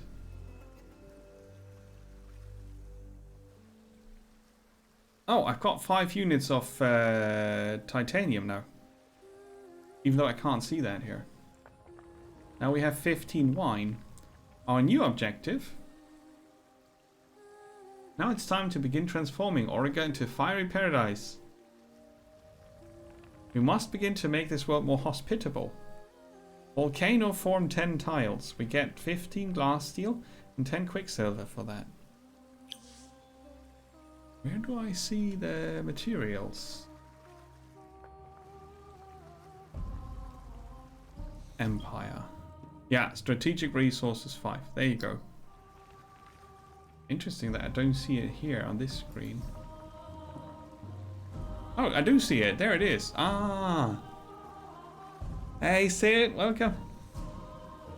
Ahoy. The music is awesome, isn't it? I like it. So, let's finish this side quest here. Within 3 turns, search for the relic. Yes, we did that. We get break wall. It's an item. Strangely, the shield earned its name on an offensive maneuver. It was wielded by Lady Fden's Tulak of the Emberfields when her unmounted charge broke the necrophage defenses at the siege of Glian Crag. I remember it like it was yesterday. It costs 6 titanium to build this. It gives you block 2. The place matched the descriptions, right down to the eerie feelings. It's good that you brought shovels. Nice. Have you played this game before, Sid? Okay, we can still search them for the regular effect. Lust for loot. Oh yeah, the game knows me. The new objective is... Ancient texts and scientific studies say that some locations are interconnected. By successively activating triggers in these places, you can uncover increasingly important treasures. But only a hero can do it, and once you start, you will launch a countdown, after which the chain effect vanishes forever. With a hero-led army, loot as many treasures as you can in 15 turns. Oh, nice. That's exactly what I need now.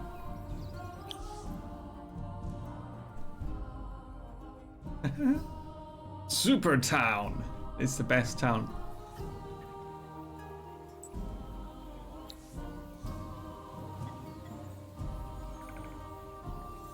"15 turns.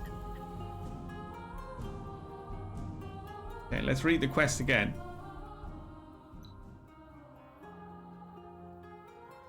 Use a hero-led army to search the location indicated on the map.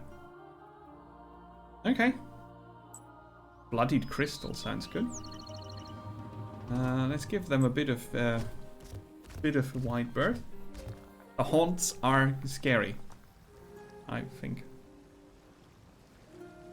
You enjoy the world building a lot. Yes, me too. And a happy new year, of course. The world building is very nicely done.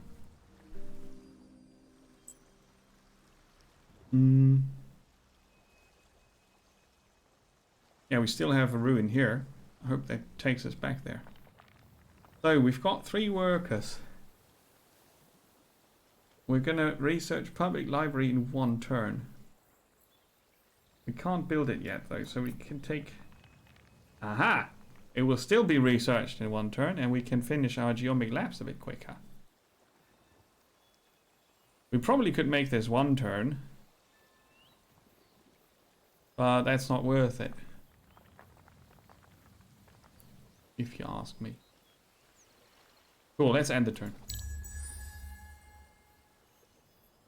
Yeah. Well, it's in the same universe. I'm not 100% sure on the timeline, but I think it's set before space. Yeah. Public library. So next up is cultivation. I think I'll keep it like that, because as soon as we have the Borrow Straits, we will need more food to expand further.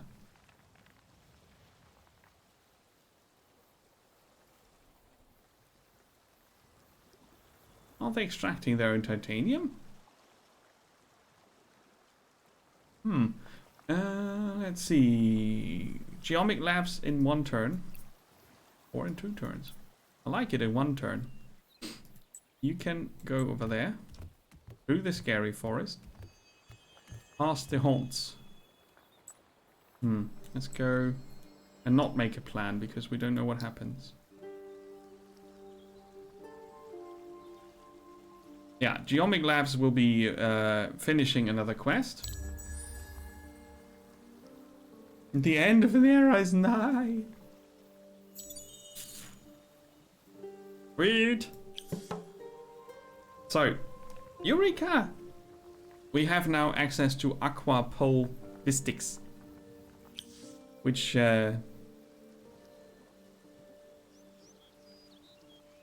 gives us an option for Blood river tiles.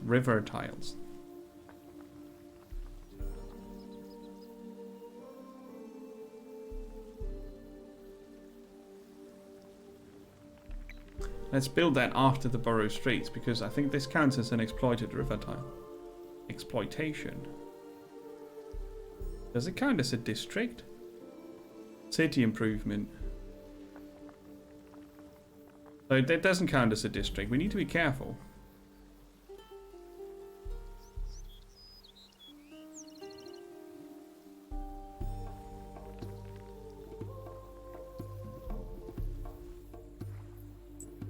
Let's see if we can get past them here.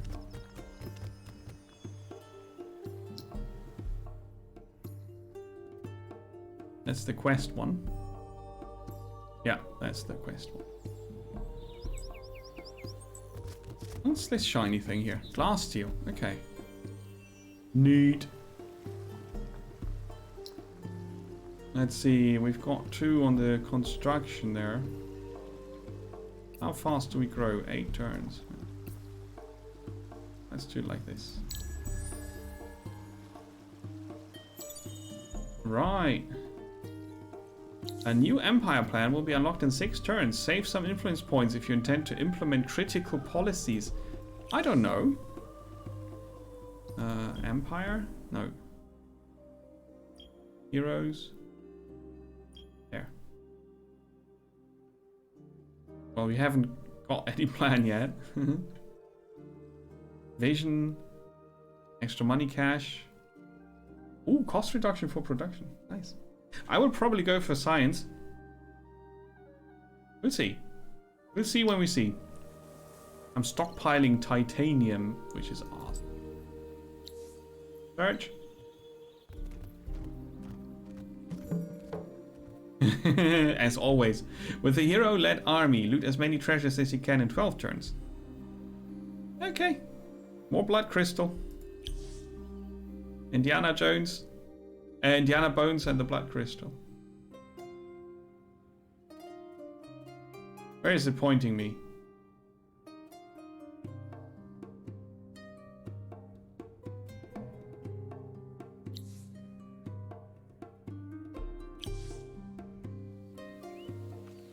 Here. Bugger. We're going back home. We could probably go quicker if we go this way. The lust for loot. I've got 12 turns. It takes me 4 approximately to get there. We can get another 10 blood crystals. How's Supertown doing? You know, I feel like the borough streets need to be completed soon. But I also want to know more about science. A settler costs me 1 population and 134 construction. A lot.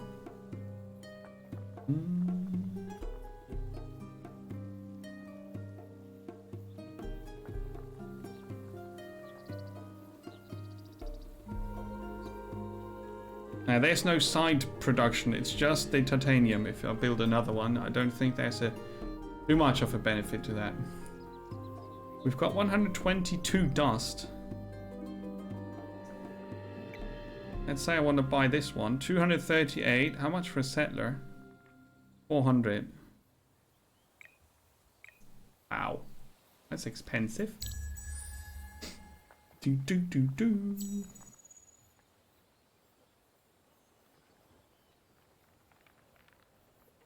You didn't realize there were other alternatives to what you mean? Deviate fish? To the city plan, or?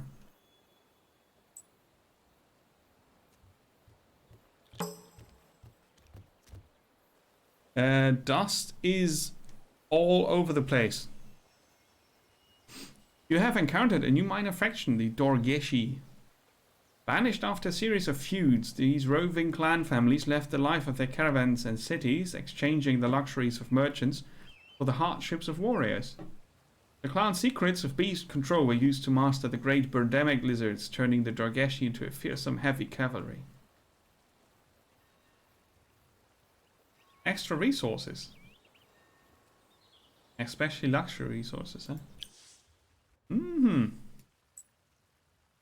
titanium. Want to go that way.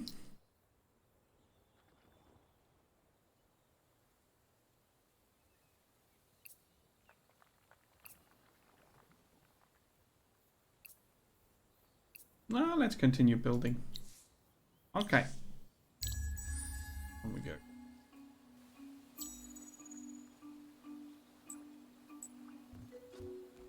Right. And after that, you go there. Oh, the scary grass plains. Ugh. We are born from ash. We don't want that. The burrows are coming along.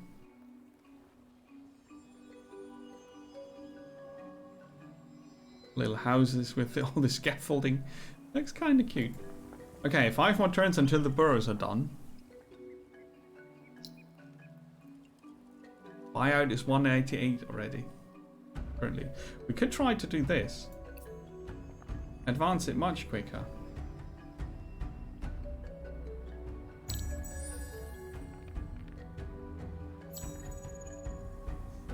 Yeah, now I can buy it.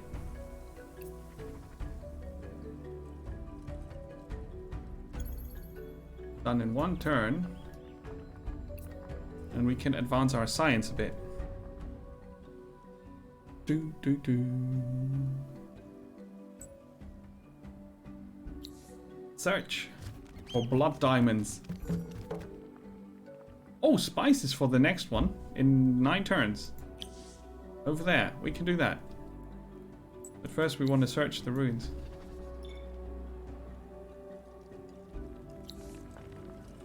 Oh, you have already searched this one. I kind of want to leave this open for the quest to pick it so we can return. So we're going to plan the movement.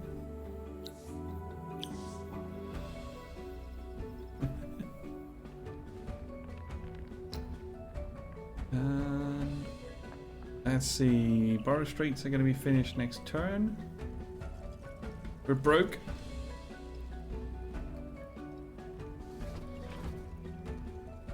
Cultivation can wait a bit. Let's get more money for this turn. Ooh. Winter is gonna come soon. Yay! We got the burrows. Nice. Next up was the dust dredge. I'm not sure if I want to do that really. A twilight of shimmering light and sparkling dust. What sorcery causes this summer phenomenon is known only to a few, but none are immune to its mysterious effects. Ah, it's an eclipse, huh? Okay. Dust blizzards blow over Auriga. Strange dust activity on temple ruins. Dust confluxes emanate from the land, granting XP and temporary boosts to armies collecting them. Yeah, we can locate confluxes and get extra effects from them. The winter is coming. The water lords are nigh. Where? That looks like a conflux. It's eclipsed. It's a conflux. Nourishing. There's another. Reduces the upkeep, increases health regeneration. They don't stack. So one nourishing is enough. And Eclipse Temple.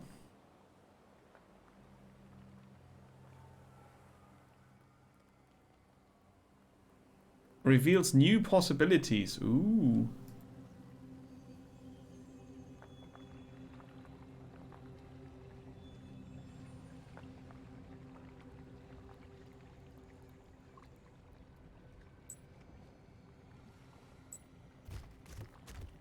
Well, upkeep reduction is good. I need the money anyway.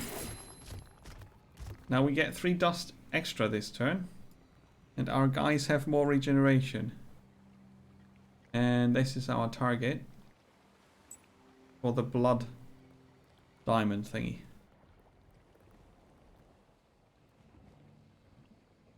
A dust blizzard. Extra defense against ranged. Armies can't be seen in that dust blizzard. Yes, always. I don't want winter. I don't want the winter. Okay, so Dust Ranger would be the next in the thingy. But we want more science and less upkeep, so that's an upgrade. We could use this, though. Looking at it. Let's change the priority. Get you back from dusting things up and produce some more. Done in 3 turns. Cool. Oh, we could increase our influence as well, right? Yeah. Level up for the hero. Cool. Next up would be recovery speed from disabled increased. More XP for the units when you battle. Oh no, this is leveling the hero's units off Out of battle.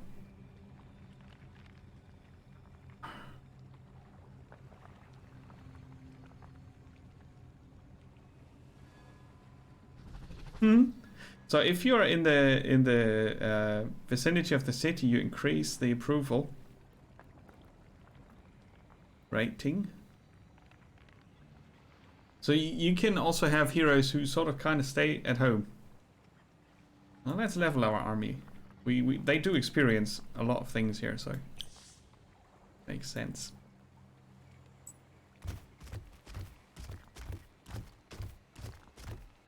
The visual effect is cool also. Oh, that's another player.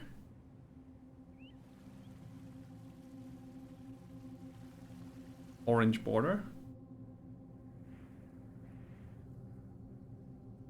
Yeah. Okay, prepare for war. I mean, diplomatic relations.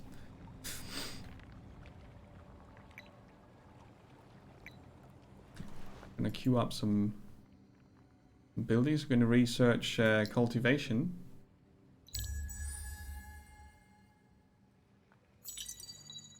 There you go. Language square, so we can start bartering with our minor factions. And I should finish that and ally with them as soon as possible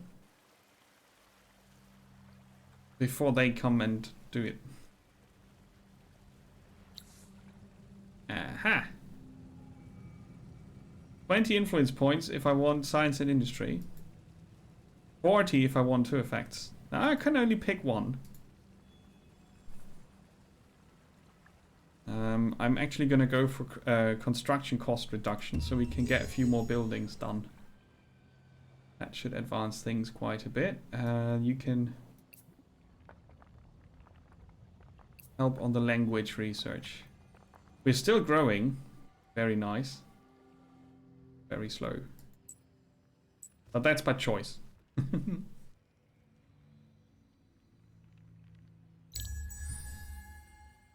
Like an Aurora Borealis effect here.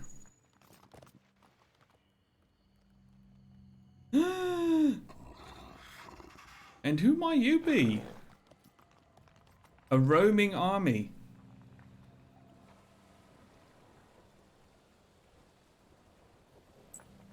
Centaurs. They are not of any faction, I would say.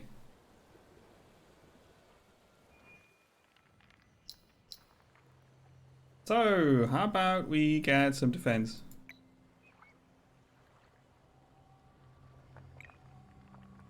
We can't buy him out yet. 182 for that. We've got 3 militia units, but they might just not kick it off with 3 centaurs. We'll have to survive.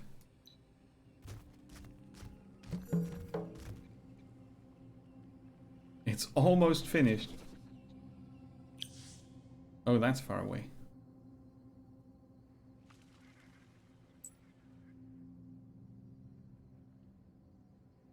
It says as many as possible. So I'm going to return home. That's a priority. Let's see how are we doing in Supertown. 5 more turns for the Sentinel. Gonna be interesting to see what they do now. These guys.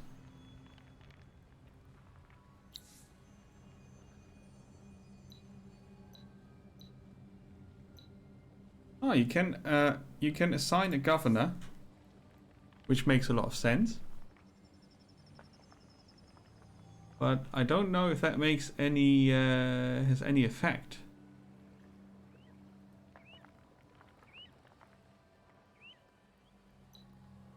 Is this a governor effect? If it says hero skill city, and this hero is set, that's a question for chat now. If it says hero skill city, +2 approval for city center and expansions of volcanic terrain. So if the hero is assigned as a governor, then it is in effect. Oh man, why didn't you do your homework? You should have read the manual like 5 times at least.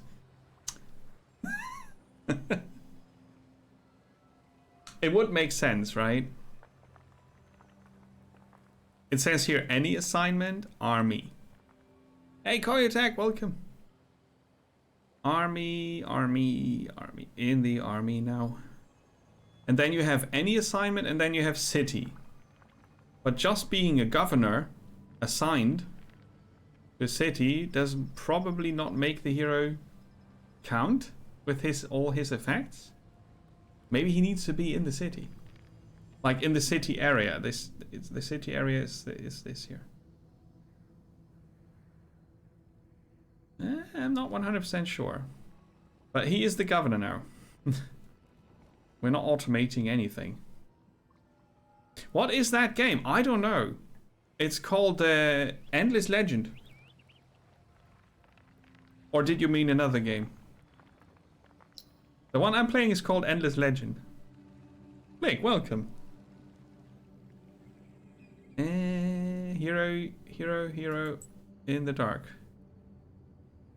Aha! See, now the hero is in here with the militia. He teleported. I don't have a hero in my army anymore. Was the quest limited to an army? Yeah, okay. So I've got an army of 2 stone sentinels who are trying to get back to their hero. So you teleport him back to the city. That is not what I expected to happen. It makes sense though. That means as soon as you assign a governor, all the effects from the skill tree that are city effects, like this is any assignment. This is city. This is city. Obviously not the ones I have currently.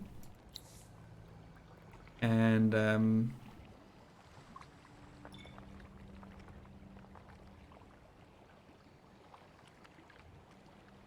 he's locked for 5 turns and cannot be unassigned. Oh, maybe I should have read up on that, but it's not, in my current situation, is really not that bad, because they might just kick this city to bits without the hero there.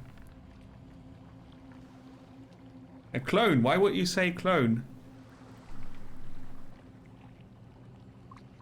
Yeah, governor skills. Now that I found out that the hero is actually in the city, it makes a lot of sense. Thank you, Mikhails. It's the same universe as Endless Dungeon. Dungeon of the Endless. And Endless Space and Endless Legend, they are all in the same universe.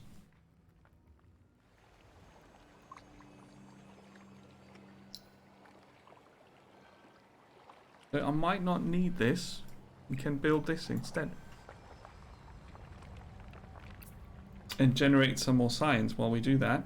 And our army is slowly crawling home without leadership. I could hire a new hero. Sweet. We got the Founders Memorial. Oh, I think we're being attacked. There are more centaurs. The Goran are active now. It has been quite some time since you last activated a resource booster. Can grant great advantages to your empire. Well, I didn't even know they existed.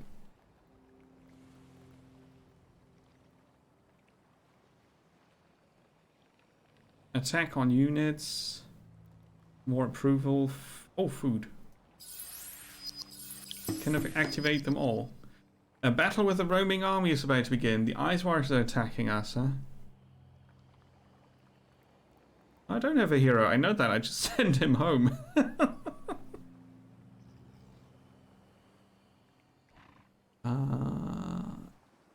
So, I would need to inspect my army a bit closer. Like...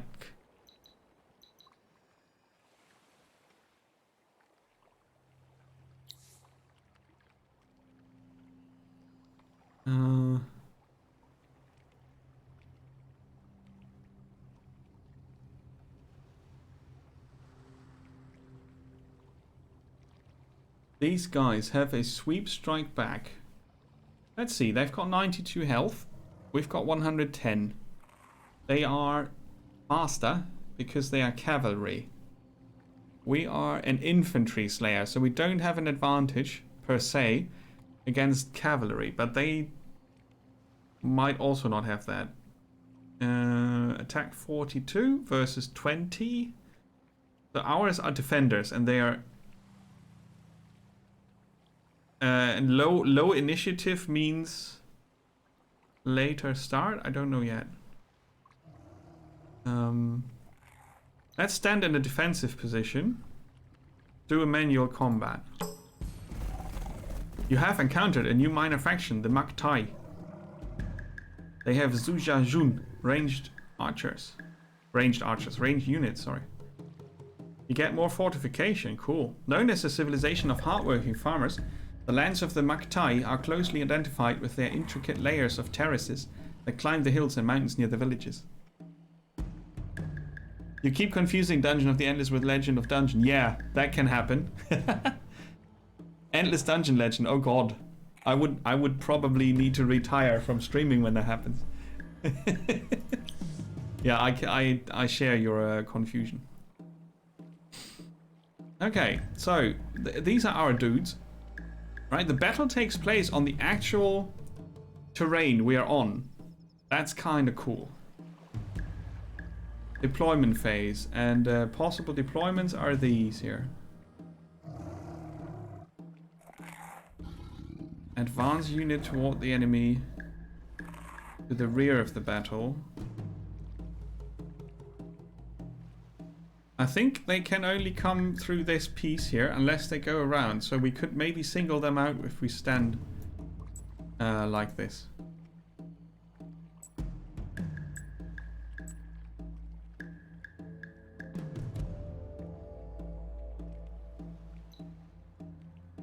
Targeting orders.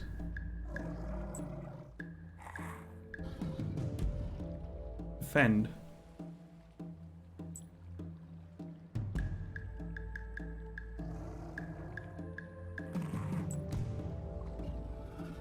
Oh, they get bonuses for being on this terrain. We get negative effects. Yeah, our attack is lowered. We would target them. Does that mean we move?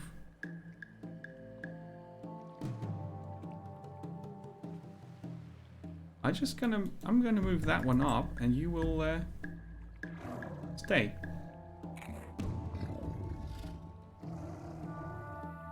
I'm not sure if they will fight then. They will defend for sure.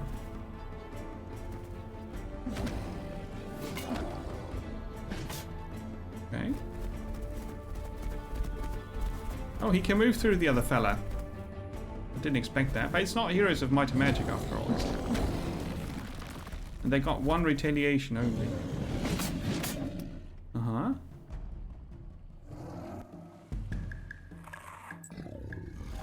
Yeah, okay, so it's like we move here.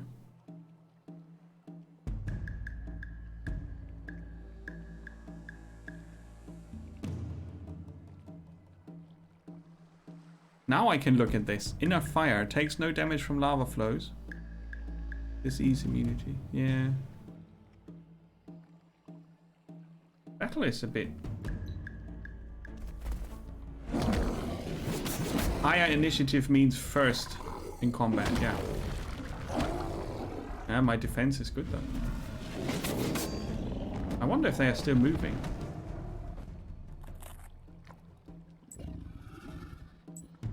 Not sure if I can get them out of there. No, I can't, because they are engaged in combat.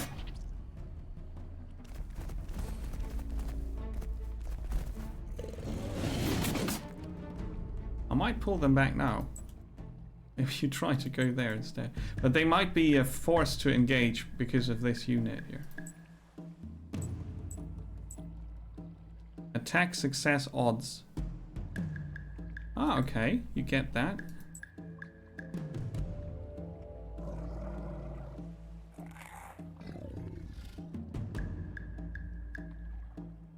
Ah, okay. Yeah. Good. Yeah, he will not survive that. Oh, we blocked. Luck. saved us. Oh, he blocked as well. He can't get out of there. So we will lose one unit after all. First strike. Didn't save us. It's a double knockout. Ah, okay, fair enough. So we have one unit left. They surely leveled up. Okay, it's a pity the other ones were about to level up anyway. So inspecting the units, that's something. Manage armies, the awesome dudes. Sentinels. Ah, there you go. This is what I was looking for.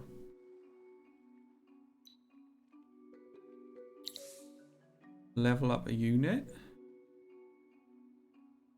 Now they do that automatically, so they get increased stats for leveling up. Fair. Yeah.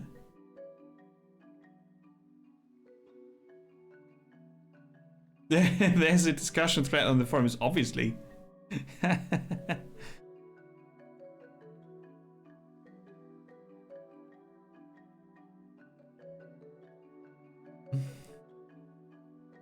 Dungeon of the Endless is a very good game.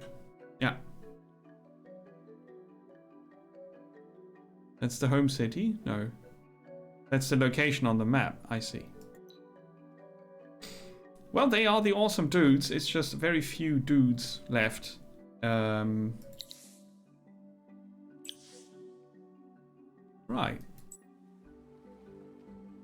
That's for the heroes. We can dismiss that.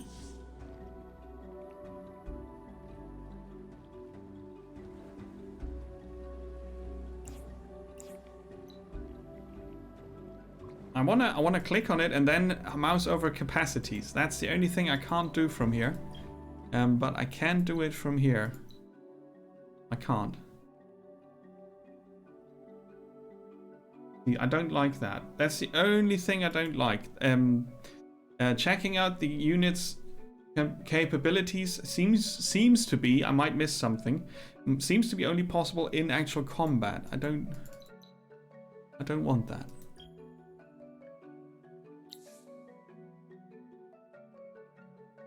Okay, you can maybe check the hero's capacities.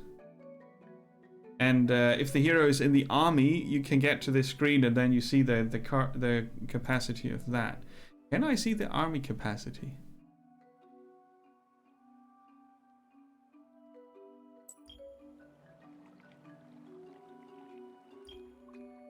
I don't think so. Ah, well, okay. I can deal with that. Let's go home.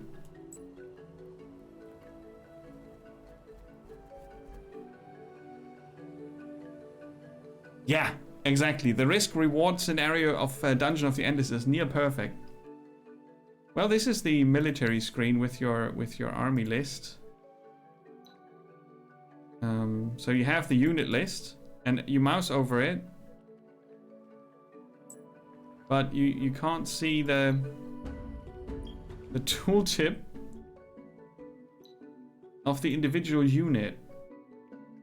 You can see where the infantry slayer skill comes from. It's the weapon, and then it has intrinsic capabilities, but you can't, can't see the others. It's not a big issue because I will probably let them auto fight anyway. Although the manual fighting is cool because you are on the actual current space on the game map. I think that's an addition that I really like. Or an additional mechanic. The dust thing will end in one turn, and it's going to be winter very soon. Oh, there's a unit designer. Ah, there you can see it. The unit designer is the solution. Sid, thank you. See, I didn't think of that. Yeah, you can design your own units. So I could add boots, but it would cost more to build those or to recruit those. Yeah, you did. You did. See, that was what I was looking for, because I didn't, when I started out the game, I didn't know what's in the fire, what's disease immunity, what's infantry slayer. No big deal, really, but I wanted to know some of the capacities were shared with the heroes. So I think if you have a hero in the army and click on the hero screen, you see the hero and the army and a summary of all the capacities. So you can check your individual units' capacities by checking them in the list. And I just want to know all that because I play Heroes of Might and Magic so much. And I like to know that. So we could change the weapon, for example. We could make it a counter against ranged enemies. Better movement, more tanky, and scouts. That's kind of cool. Yes, I'm sure. It's kind of cool that you can do that. So that's where you find out if you play for the first time and want to know about that. That's where you find out. Right, so currently it would take 4 more turns to get our sentinel. 3 more turns like this. Yeah, we need the food. The winter is coming. Unique building. We need another district to level our city up. We only got 1.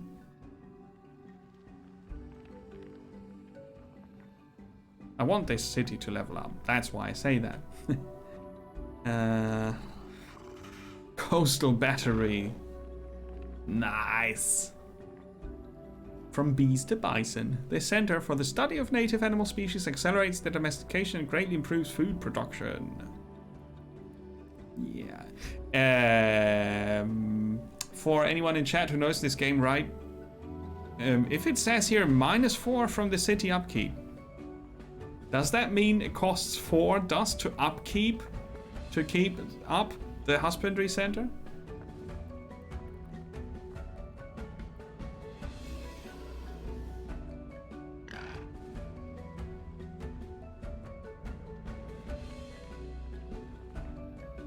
If you hate the result of auto combat, I would try the manual combat, at least in this game. It's because it looks a bit like it could be that it saves me 4, but that's not how they mean it. You lose 1 dust.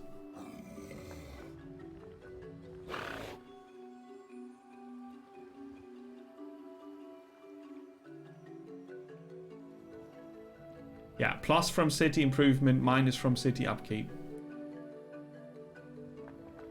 So it adds -1, or in this case, it adds -4 from city upkeep.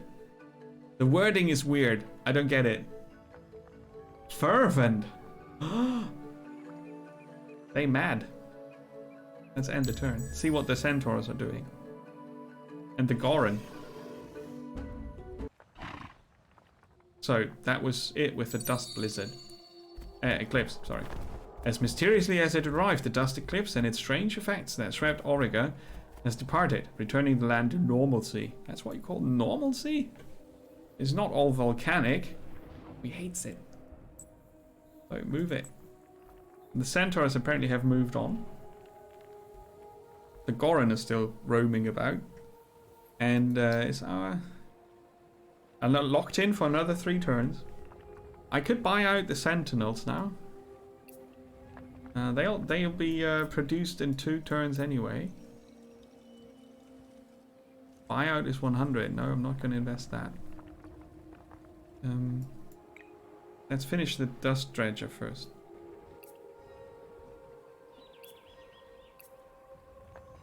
Yep. No, I don't want to. I don't want to do that. You move over there. Yeah, population 4.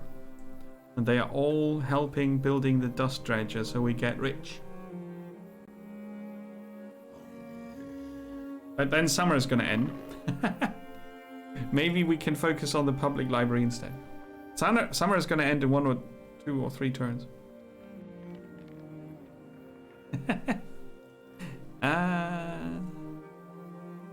Yeah.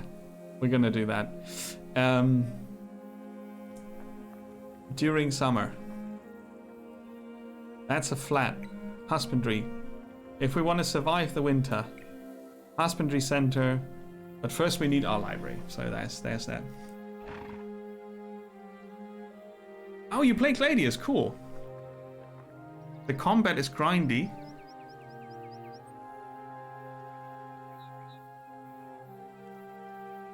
Can take 2 turns with attacks from several units to kill 1 enemy. Ooh. And they retreat when they are wounded. Oh god. Then you would be a hunter. Let's finish this turn. I think this is a nice alternative if you played a lot of Civilization 6 like I have. And are a fantasy buff or a fan of fantasy settings at least.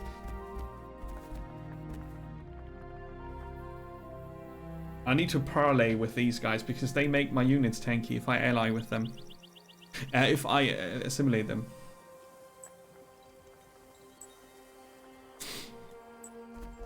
So yeah, I really like this. I'm gonna play more. But I need some food and I think I need it right now. And then I'm gonna probably make another coffee. But yeah, there's a chance we play more Beneath the Steel Sky tonight. So there's that. Okay, yeah, I think it depends on how much you played 4 or 5 or 2 or 3 even. I have all the important DLC now, as in with additional mechanics like the additional climate mechanics for Civilization 6 and the diplomacy thing, the World Council. That's basically what the DLC added, both of the DLC, the Cataclysm or whatnot. They really make it better. A lot more complex also. But they take the focus away from the classic Civilization quite a bit. So I don't know if that's the thing.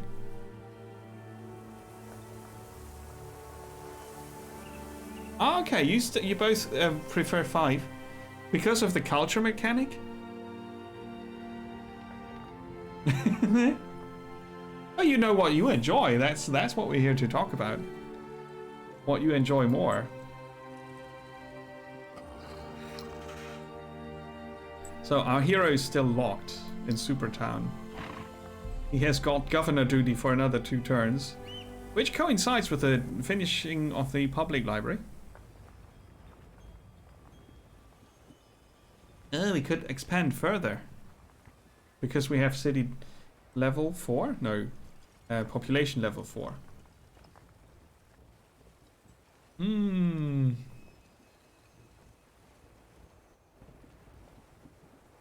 The districts of Civilization 6 and the 2 separate, but still it just doesn't.